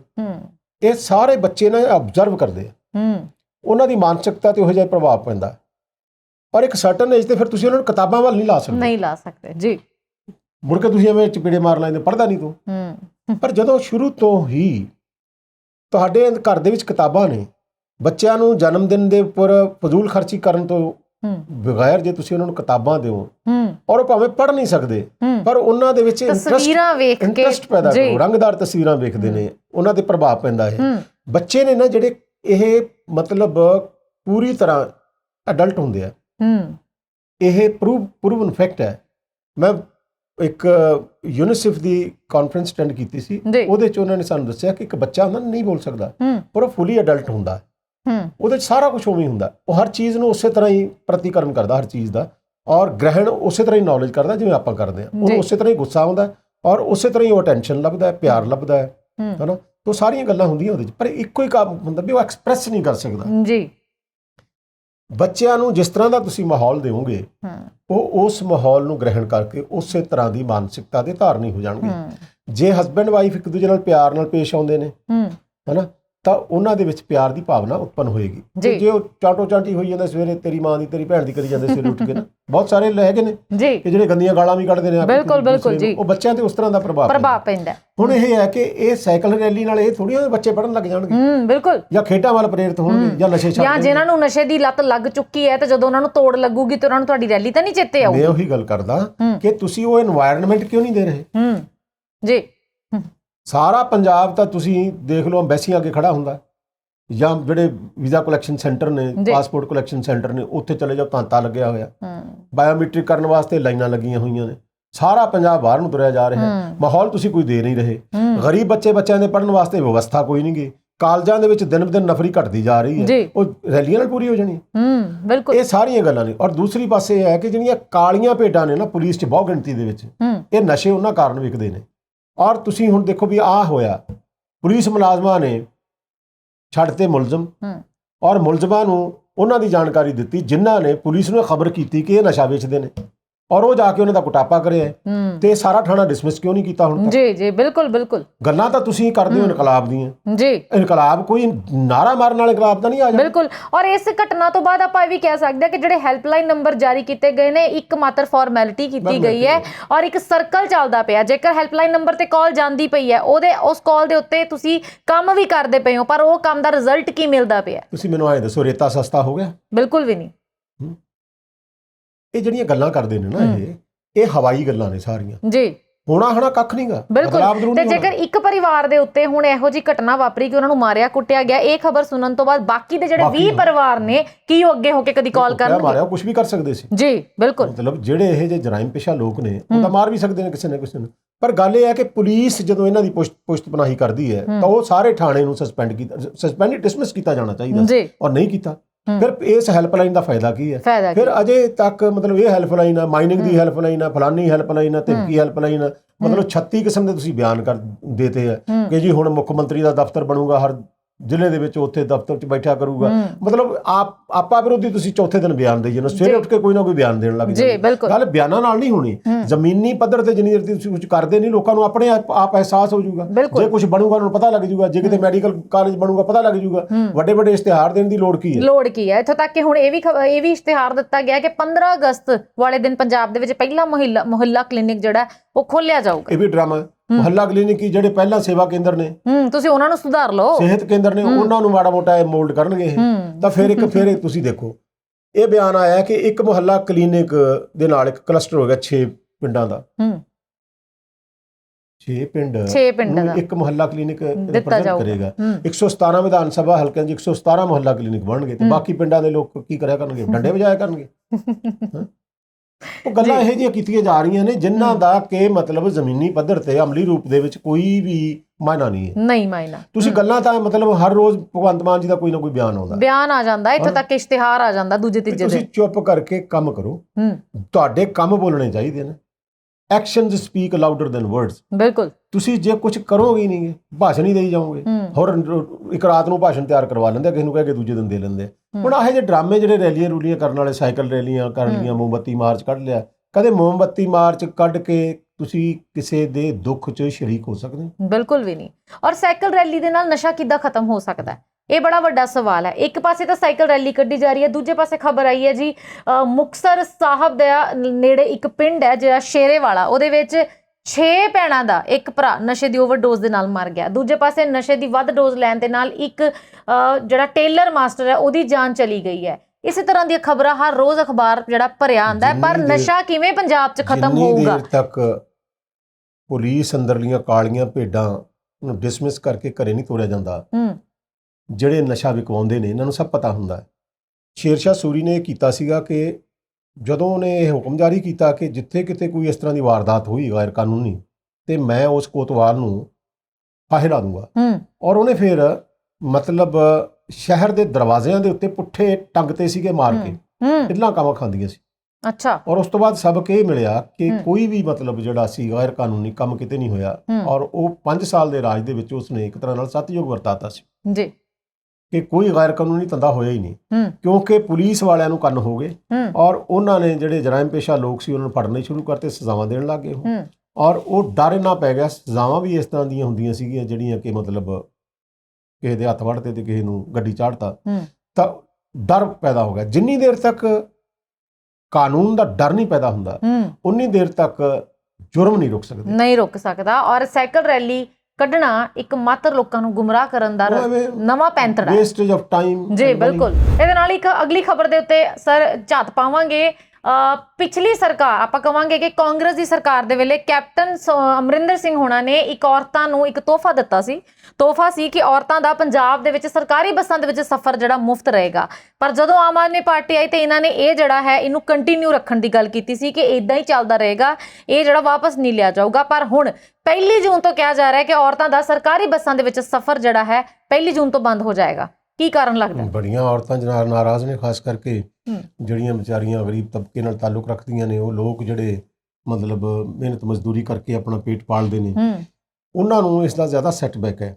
ਔਰ ਕੱਲ ਸੋਸ਼ਲ ਮੀਡੀਆ ਤੇ ਬਹੁਤ ਸਾਰੀਆਂ ਐਸੀਆਂ ਵੀਡੀਓਜ਼ ਵਾਇਰਲ ਹੋਈਆਂ ਜਿੱਥੇ ਔਰਤਾਂ ਕਹਿ ਰਹੀਆਂ ਸੀ ਵੀ ਇਹ ਬੰਦ ਕਿਵੇਂ ਕਰ ਸਕਦੇ ਹੋ ਤੁਸੀਂ। ਪਹਿਲਾਂ ਤੁਸੀਂ ਹੱਥ ਵੀ ਜੋੜਦੇ ਸੀ, ਪੈਰ ਵੀ ਜੋੜਦੇ ਸੀ, ਔਰ ਉਦੋਂ ਤੁਸੀਂ ਹਰ ਗੱਲ ਮੰਨਣ ਨੂੰ ਤਿਆਰ ਸੀ। ਹੁਣ ਜਦੋਂ ਤੁਸੀਂ ਸੱਤਾ 'ਚ ਆ ਗਏ, ਤੁਸੀਂ ਸਾਨੂੰ ਮਤਲਬ ਇੱਕ ਤਰ੍ਹਾਂ ਨਾਲ ਧੋਖਾ ਦੇ ਰਹੇ ਹੋ, ਫਰੇਬ ਦੇ ਰਹੇ ਹੋ, ਔਰ ਬਹੁਤ ਵੱਡੀ ਬੇਇਨਸਾਫੀ ਹੈ ਸਾਡੇ ਨਾਲ। ਇਹ ਸਫ਼ਰ ਜਾਰੀ ਰਹਿਣਾ ਚਾਹੀਦਾ। ਜਿਹੜੇ ਮੁਫਤ ਸਫ਼ਰ ਦੀ ਸਹੂਲਤ ਬੰਦ ਕਰ ਰਹੇ ਨੇ, ਤੁਸੀਂ ਸਮਝਦੇ ਹੋ 1000 ਰੁਪਏ ਮਹੀਨਾ ਦਿਆ ਕਰਨਗੇ ਔਰਤਾਂ ਨੂੰ? ਔਰ ਜਦੋਂ ਕੇਜਰੀਵਾਲ ਜੀ ਨੂੰ ਪੁੱਛਿਆ ਗਿਆ ਸੀਗਾ ਕਿ ਜੀ ਤੁਸੀਂ 1000 ਰੁਪਏ ਮਹੀਨਾ ਕਦੋਂ ਤੋਂ ਸ਼ੁਰੂ ਕਰਾਂਗੇ, ਤੇ ਉਹ ਕਹਿੰਦੇ ਸੀ ਵੀ ਮਤਲਬ ਅਸੀਂ ਵੇਖਾਂਗੇ, ਮਤਲਬ 3-4 ਸਾਲ ਤਾਂ ਲੱਗ ਹੀ ਜਾਣਗੇ। ਯਾਨੀ ਸਿਆਸਤ ਦੇ ਵਿੱਚ ਇਹ ਅੱਜ ਕੱਲ ਕਿ ਪਹਿਲਾ ਕਦਮ ਵੀ ਧੋਖਾ ਤੇ ਆਖਰੀ ਕਦਮ ਵੀ ਫਰੇਬੀ। ਠੀਕ, ਸੋ ਉਸ ਹਿਸਾਬ ਨਾਲ ਇਹ ਚੱਲ ਰਹੇ ਨੇ। ਸਰਕਾਰ ਦਾ ਬਹੁਤ ਮਾੜਾ ਹਾਲ ਹੈ, ਖਜ਼ਾਨੇ 'ਚ ਪੈਸਾ ਕੋਈ ਨਹੀਂ ਗਾ। ਇਹ ਆਪ ਹੀ ਕਹਿੰਦੇ ਸੀ ਜਿਹੜੇ ਖਜ਼ਾਨੇ 'ਚ ਪੈਸਾ ਨਾ ਹੋਵੇ ਤਾਂ ਪੀਪਾ ਹੁੰਦਾ। ਇਹਨਾਂ ਦਾ ਪੀਪਾ ਬਹੁਤ ਬੁਰੀ ਤਰ੍ਹਾਂ ਖੜਕ ਗਿਆ, ਪੀਪੇ 'ਚ ਮੋਰੀਆਂ ਹੋ ਗਈਆਂ। ਮਤਲਬ ਜੇ 2 ਦਵਾਨੀ ਪਾਉਂਦੇ ਨੇ ਤੇ ਵਿੱਚ ਨਿਕਲ ਜਾਂਦੀ ਹੈ, ਉਹ ਬਾਹਰ ਨਿਕਲ ਜਾਂਦੀ ਹੈ। ਇਹ ਹਾਲ ਹੈ ਇਹਨਾਂ ਦਾ। ਐਲਾਨ ਤੇ ਐਲਾਨ ਕਰੀ ਜਾਂਦੇ ਨੇ, ਮੁਹੱਲਾ ਕਲੀਨਿਕ ਬਣਾਵਾਂਗੇ ਵਰਲਡ ਕਲਾਸ, ਪਰ ਹੁਣ ਵਰਲਡ ਕਲਾਸ ਨਹੀਂ ਕਹਿੰਦੇ। ਬਿਲਕੁਲ ਤੁਹਾਨੂੰ ਪਤਾ ਨਾ, ਹੁਣ ਜਦੋਂ ਮੁਹੱਲਾ ਕਲੀਨਿਕਾਂ ਬਾਰੇ ਗੱਲ ਹੋਈ, ਇਹ ਥੋੜੀ ਕਹਿੰਦੇ ਨੇ ਵਰਲਡ ਕਲਾਸ ਬਣਾਵਾਂਗੇ ਕਿ ਜੀ ਉੱਥੇ ਡਾਕਟਰ ਵੀ ਹੋਊਗਾ, ਉੱਥੇ ਆ ਵੀ ਹੋਊਗਾ। ਪੰਜਾਬ ਦੇ ਵਿੱਚ ਬਹੁਤ ਸਾਰੇ ਐਸੇ ਸਰਕਾਰੀ ਹਸਪਤਾਲ ਹਨ ਜਿਹੜੇ ਕਿ ਮਾਇਆਰੀ ਨੇ ਜੀ। ਔਰ ਤੁਸੀਂ ਕਿਤੇ ਵੀ ਕਸਬੇ 'ਚ ਚਲੇ ਜਾਓ, ਅਸੀਂ ਬਹੁਤ ਸਾਰੇ ਐਸੇ ਕਸਬਿਆਂ 'ਚ ਗਏ ਆ ਕੋਵਿਡ ਦੇ ਦੌਰਾਨ ਜੀ, ਫਿਲਮਿੰਗ ਕਰਨ ਵਾਸਤੇ, ਕਿ ਉੱਥੇ ਹਰ ਤਰ੍ਹਾਂ ਦੀਆਂ ਸਹੂਲਤਾਂ, ਡਾਕਟਰ ਵੀ ਬੈਠੇ, ਇੰਟਰਵਿਊ ਵੀ ਕੀਤੀ ਉਹਨਾਂ ਨੇ, ਔਰ ਉਹਨਾਂ ਨੇ ਦੱਸਿਆ ਵੀ ਹੈ ਕਿ ਇੱਥੇ ਕਿੰਨਾ ਸਾਡਾ ਸਟਾਫ ਹੈ। ਬਹੁਤ ਥਾਂ ਦੇ ਉੱਪਰ ਇਹ ਵੀ ਹੈ ਕਿ ਕਿਤੇ ਸਟਾਫ ਦੀ ਘਾਟ ਹੈ, ਉਹ ਪੂਰੀ ਕੀਤੀ ਜਾ ਸਕਦੀ ਹੈ। ਲੇਕਿਨ ਇਹ ਨਹੀਂਗਾ ਕਿ ਉੱਥੇ ਲੋਕ ਨਿਰਾਸ਼ ਹੋ ਕੇ ਮੁੜ ਰਹੇ ਨੇ। ਸਰਕਾਰੀ ਹਸਪਤਾਲਾਂ ਦਾ ਵਕਾਰ ਜਿਹੜਾ ਹੈ ਉਹਦੇ ਤੁਸੀਂ ਕਿੰਤੂ ਪਰੰਤੂ ਨਹੀਂ ਕਰ ਸਕਦੇ ਤੁਸੀਂ, ਕਿਉਂਕਿ ਲੋਕ ਬੜੇ ਜਾਗਰੂਕ ਨੇ। ਮਿੰਟ ਦੇ ਵਿੱਚ ਤੁਸੀਂ RTI ਪਾ ਕੇ ਪੁੱਛ ਲੈਂਦੇ ਹੋ ਵੀ ਆਹ ਕਿਉਂ ਹੈ ਤੇ ਆਹ ਕਿਉਂ ਨਹੀਂ। ਇਹ ਹੁਣ ਜਿਹੜਾ ਨਵਾਂ ਡਰਾਮਾ ਕਰ ਰਹੇ ਨੇ ਕਿ ਜਿਹੜੀਆਂ ਪਹਿਲਾਂ ਡਿਸਪੈਂਸਰੀਜ਼ ਨੇ ਜਾਂ ਸਿਹਤ ਸੰਭਾਲ ਕੇਂਦਰ ਨੇ, ਉਹਨਾਂ ਦਾ ਮਾੜਾ ਮੋਟਾ ਇਹ ਪਰਦੇ ਸ਼ਰਦੇ ਲਾ ਕੇ ਰੰਗ ਰੋਗਨ ਕਰਕੇ ਤੇ ਬਸ ਉਹਦੇ ਤੇ ਇਹ ਲੱਗ ਦੇਣਗੇ ਵਰਲਡ ਕਲਾਸ। ਅੰਦਰ ਕੁਝ ਨਹੀਂ ਹੋਣਾ ਵਰਲਡ ਕਲਾਸ, ਉਹ ਸਾਰਾ ਆਪਣਾ ਹੀ ਹੋਣਾ। ਹੁਣ ਆਹ ਜਿਹੜਾ ਫੈਸਲਾ ਇਹਨਾਂ ਦਾ ਔਰਤਾਂ ਦੇ ਖਿਲਾਫ ਹੈ, ਔਰ ਇਹਦੇ ਤੇ ਰਿਜ਼ੈਂਟਮੈਂਟ ਹੋਣੀ ਹੈ ਜੀ। ਇਹ ਹੁਣ ਸਾਰੀ ਜ਼ਮੀਨ ਉਹ ਤਿਆਰ ਕਰ ਰਹੇ ਨੇ ਤਾਂ ਕਿ 5 ਸਾਲ ਬਾਅਦ ਆਪਣਾ ਬੋਰੀਆ ਬਿਸਤਰਾ ਲਪੇਟ ਕੇ ਦਮੜੇ ਸ਼ਮੜੇ ਇਕੱਠੇ ਕਰਕੇ ਸਾਰੇ ਵਾਪਸ ਚਲੇ ਜਾਣਗੇ। ਔਰ ਮੈਨੂੰ ਇਹ ਵੀ ਲੱਗਦਾ ਹੈ ਸਰ ਕਿ ਇਸ ਐਲਾਨ ਦਾ ਵਿਰੋਧ ਇੰਨਾ ਕੁ ਔਰਤਾਂ ਦੇ ਵਿੱਚ ਹੋਣਾ, ਹੋ ਵੀ ਰਿਹਾ ਤੇ ਅੱਗੇ ਹੋਰ ਵੀ ਹੋਣਾ, ਕਿ ਉਹਨਾਂ ਨੇ ਕਹਿਣਾ ਸਾਨੂੰ 1000 ਰੁਪਈਆ ਨਾ ਪਾਓ, ਪਰ ਸਾਡਾ ਜਿਹੜਾ ਮੁਫਤ ਸਫ਼ਰ ਹੈ ਉਹ ਜਾਰੀ ਰੱਖੋ। ਇਹ 1000 ਰੁਪਈਆ ਨਹੀਂ ਪਾਉਣਾ ਇਹਨਾਂ ਨੇ। ਇਹ ਜਿਸ ਤਰ੍ਹਾਂ ਠੱਗੀ ਵੱਜੀ ਹੈ ਨਾ 300 ਯੂਨਿਟ ਮੁਫਤ ਕਰਨ ਦੀ, ਜਿਵੇਂ ਮਾਰੀ ਹੈ ਇਹਨਾਂ ਨੇ, ਏਦਾਂ ਹੀ 1000 ਰੁਪਏ ਦੇ ਵਿੱਚ ਕੋਈ ਠੱਗੀ ਵੱਜ ਸਕਦੀ ਹੈ। ਇਹ ਸਾਰੀਆਂ ਠੱਗੀਆਂ ਹੀ ਨੇ, ਇਹਦੇ ਤੁਹਾਨੂੰ ਕਿਸੇ ਨੂੰ ਕੁਝ ਨਹੀਂ ਮਿਲਣਾ। ਜਾਂ ਇਹ ਵੀ ਹੋ ਸਕਦਾ ਹੈ ਕਿ 1000 ਰੁਪਏ ਮਹੀਨਾ ਪਾਉਣ ਦੀ ਗੱਲ ਜਦੋਂ ਆਊਗੀ, ਮੁੜ ਕੇ ਜਦੋਂ ਸਾਹਮਣੇ ਆਊਗੀ, ਤਾਂ ਇਹਦੇ ਪਿੱਛੇ ਨਵੀਂ ਕੋਈ ਤਰਕ ਲੈ ਕੇ ਗੱਲ ਜਿਹੜੀ ਆ ਬਣਾ ਕੇ ਪੇਸ਼ ਕਰ ਦਿੱਤੀ ਜਾਊਗੀ। ਕੋਈ ਹੋਰ ਮਸਲਾ ਉਲਝਾ ਲਿਆ ਜਾਵੇ, ਕੋਈ ਐਸਾ ਮੁੱਦਾ ਖੜਾ ਕਰ ਲਿਆ ਜਾਵੇ ਕਿ ਲੋਕਾਂ ਦਾ ਧਿਆਨ ਹੀ ਨਹੀਂ ਜਾਏਗਾ। ਔਰ ਇੱਕ ਹੋਰ ਦੇਖੋ ਤੁਸੀਂ, ਮਤਲਬ ਕਿਹੜਾ ਗੱਪ ਹੈ ਜਿਹੜਾ ਉਹਨਾਂ ਨੇ ਨਹੀਂ ਮਾਰਿਆ। ਉਹਨੇ 5 ਲੱਖ ਕਹਿੰਦੇ ਬਾਹਰ ਗਏ ਸੀ, ਉਹਨਾਂ ਨੂੰ ਬੁਲਾ ਕੇ ਲਿਆਵਾਂਗੇ ਇੱਥੇ, ਫਿਰ ਇਹ ਕਹਿੰਦੇ ਸੀ ਅੰਗਰੇਜ਼ ਇੱਥੇ ਨੌਕਰੀਆਂ ਕਰਨ ਆਇਆ ਕਰਨਗੇ ਜੀ, ਹਨਾ? ਬਿਲਕੁਲ, ਮਤਲਬ ਤੁਸੀਂ ਉਹ ਗੱਲਾਂ ਕਰ ਰਹੇ ਹੋ। ਸਾਡੇ ਜਿਹੜੇ ਅਧਿਆਪਕ ਨੇ ਬਾਹਰ ਟ੍ਰੇਨਿੰਗ ਲੈਣ ਜਾਇਆ ਕਰਨਗੇ, ਫਿਨਲੈਂਡ ਜਾਇਆ ਕਰਨਗੇ। ਇੱਕ ਮੈਨੂੰ ਇਹ ਸਵਾਲ ਨਹੀਂ ਸਮਝ ਆਇਆ ਇਹਨਾਂ ਦਾ ਕਿ ਫਿਨਲੈਂਡ ਕਿਉਂ ਜਾਣਗੇ। ਫਿਨਲੈਂਡ ਦੇ ਮਤਲਬ ਜਿਹੜਾ ਸਿੱਖਿਆ ਪ੍ਰਬੰਧ ਹੈ ਉਹਦੇ 'ਚ ਕੀ ਐਸੀ ਨਵੀਂ ਗੱਲ ਹੈ ਜੀ? 3 ਐਸੇ ਮੁਲਕ ਨੇ ਜਿਹੜੇ ਕਿ ਜਿਨ੍ਹਾਂ ਦਾ ਸਿੱਖਿਆ ਪ੍ਰਬੰਧ, ਸਿੱਖਿਆ ਪ੍ਰਣਾਲੀ ਜਿਹੜੀ ਹੈ ਉਹ ਦੁਨੀਆ ਦੇ ਵਿੱਚ ਸਭ ਤੋਂ ਉਚੇਰੀ ਹੈ। ਉਹ ਹੈ ਬਰਤਾਨੀਆ, ਔਰ ਦੂਸਰੇ ਨੰਬਰ ਤੇ ਯੂਨਾਈਟਿਡ ਸਟੇਟਸ ਆਫ ਅਮਰੀਕਾ, ਤੀਸਰੇ ਨੰਬਰ ਤੇ ਆਸਟ੍ਰੇਲੀਆ, ਤੇ ਫਿਨਲੈਂਡ ਤਾਂ 13ਵੇਂ ਨੰਬਰ ਤੇ। ਫਿਨਲੈਂਡ ਪਤਾ ਨਹੀਂ ਕੀ ਕਰਨ ਜਾਣਗੇ, ਬਸ ਇੱਕ ਨਾਂ ਸੁਣ ਲਿਆ ਫਿਨਲੈਂਡ। ਇਹ ਵੀ ਹੋ ਸਕਦਾ ਹੈ ਕਿ ਜਿਹਨੇ ਭਾਸ਼ਣ ਲਿਖ ਕੇ ਦਿੱਤਾ ਹੋਵੇ ਉਹਨੂੰ ਆਪ ਨੂੰ ਇਹਦੀ ਜਾਣਕਾਰੀ ਨਾ ਹੋਵੇ, ਜਾਂ ਫਿਰ ਭਾਸ਼ਣ ਦੇ ਵਿੱਚ ਫਿਨਲੈਂਡ ਨਾ ਹੋਵੇ, ਕੋਈ ਹੋਰ ਹੋਵੇ, ਪੜ੍ਹਿਆ ਗਲਤ ਗਿਆ ਹੋਵੇ। ਫਿਰ ਅਜੇ ਤੱਕ ਤੁਸੀਂ ਕੋਈ MOU ਸਾਈਨ ਨਹੀਂ ਕੀਤਾ ਜੀ, ਹਨਾ? ਤੇ ਤੁਸੀਂ ਦੇਖੋ ਵੀ ਇੰਨੇ ਅਧਿਆਪਕ ਨੇ, ਇੰਨੇ ਹੈਡਮਾਸਟਰ ਨੇ, ਕਿਹਨੂੰ ਭੇਜੋਗੇ ਤੁਸੀਂ? ਜੇ ਉਹਨਾਂ ਨੂੰ ਭੇਜੋਗੇ, ਮਤਲਬ ਜੇ ਤੁਸੀਂ ਥੱਲੇ ਸ਼ੁਰੂ ਕਰੋਗੇ ਫਿਰ ਪ੍ਰੋਫੈਸਰਾਂ ਨੂੰ ਵੀ ਭੇਜੋ। ਬਿਲਕੁਲ ਜੀ, ਬਿਲਕੁਲ, ਹਨਾ? ਫਿਰ ਕਾਲਜਾਂ ਦੇ ਪ੍ਰਿੰਸੀਪਲਾਂ ਨੂੰ ਵੀ ਭੇਜੋ। ਬਿਲਕੁਲ ਜੀ, ਬਿਲਕੁਲ। ਬਲਜੀਤ ਸਰ, ਅੱਜ ਦੇ ਪ੍ਰੋਗਰਾਮ ਦੇ ਵਿੱਚ ਮਸਲੇ ਸਾਡੇ ਕੋਲ ਬਹੁਤ ਸਨ, ਪਰ ਸਮਾਂ ਸਾਡੇ ਕੋਲ ਘੱਟ ਸੀ। ਅਸੀਂ ਕੱਲ ਆਪਣੇ ਇਹਨਾਂ ਹੋਰ ਮਸਲਿਆਂ ਨੂੰ ਲੈ ਕੇ ਫੇਰ ਹਾਜ਼ਰ ਹੋਵਾਂਗੇ। ਸਾਨੂੰ ਹੁਣ ਦਿਓ ਇਜਾਜ਼ਤ। ਸਤਿ ਸ਼੍ਰੀ ਅਕਾਲ। ਸਤਿ ਸ੍ਰੀ ਅਕਾਲ।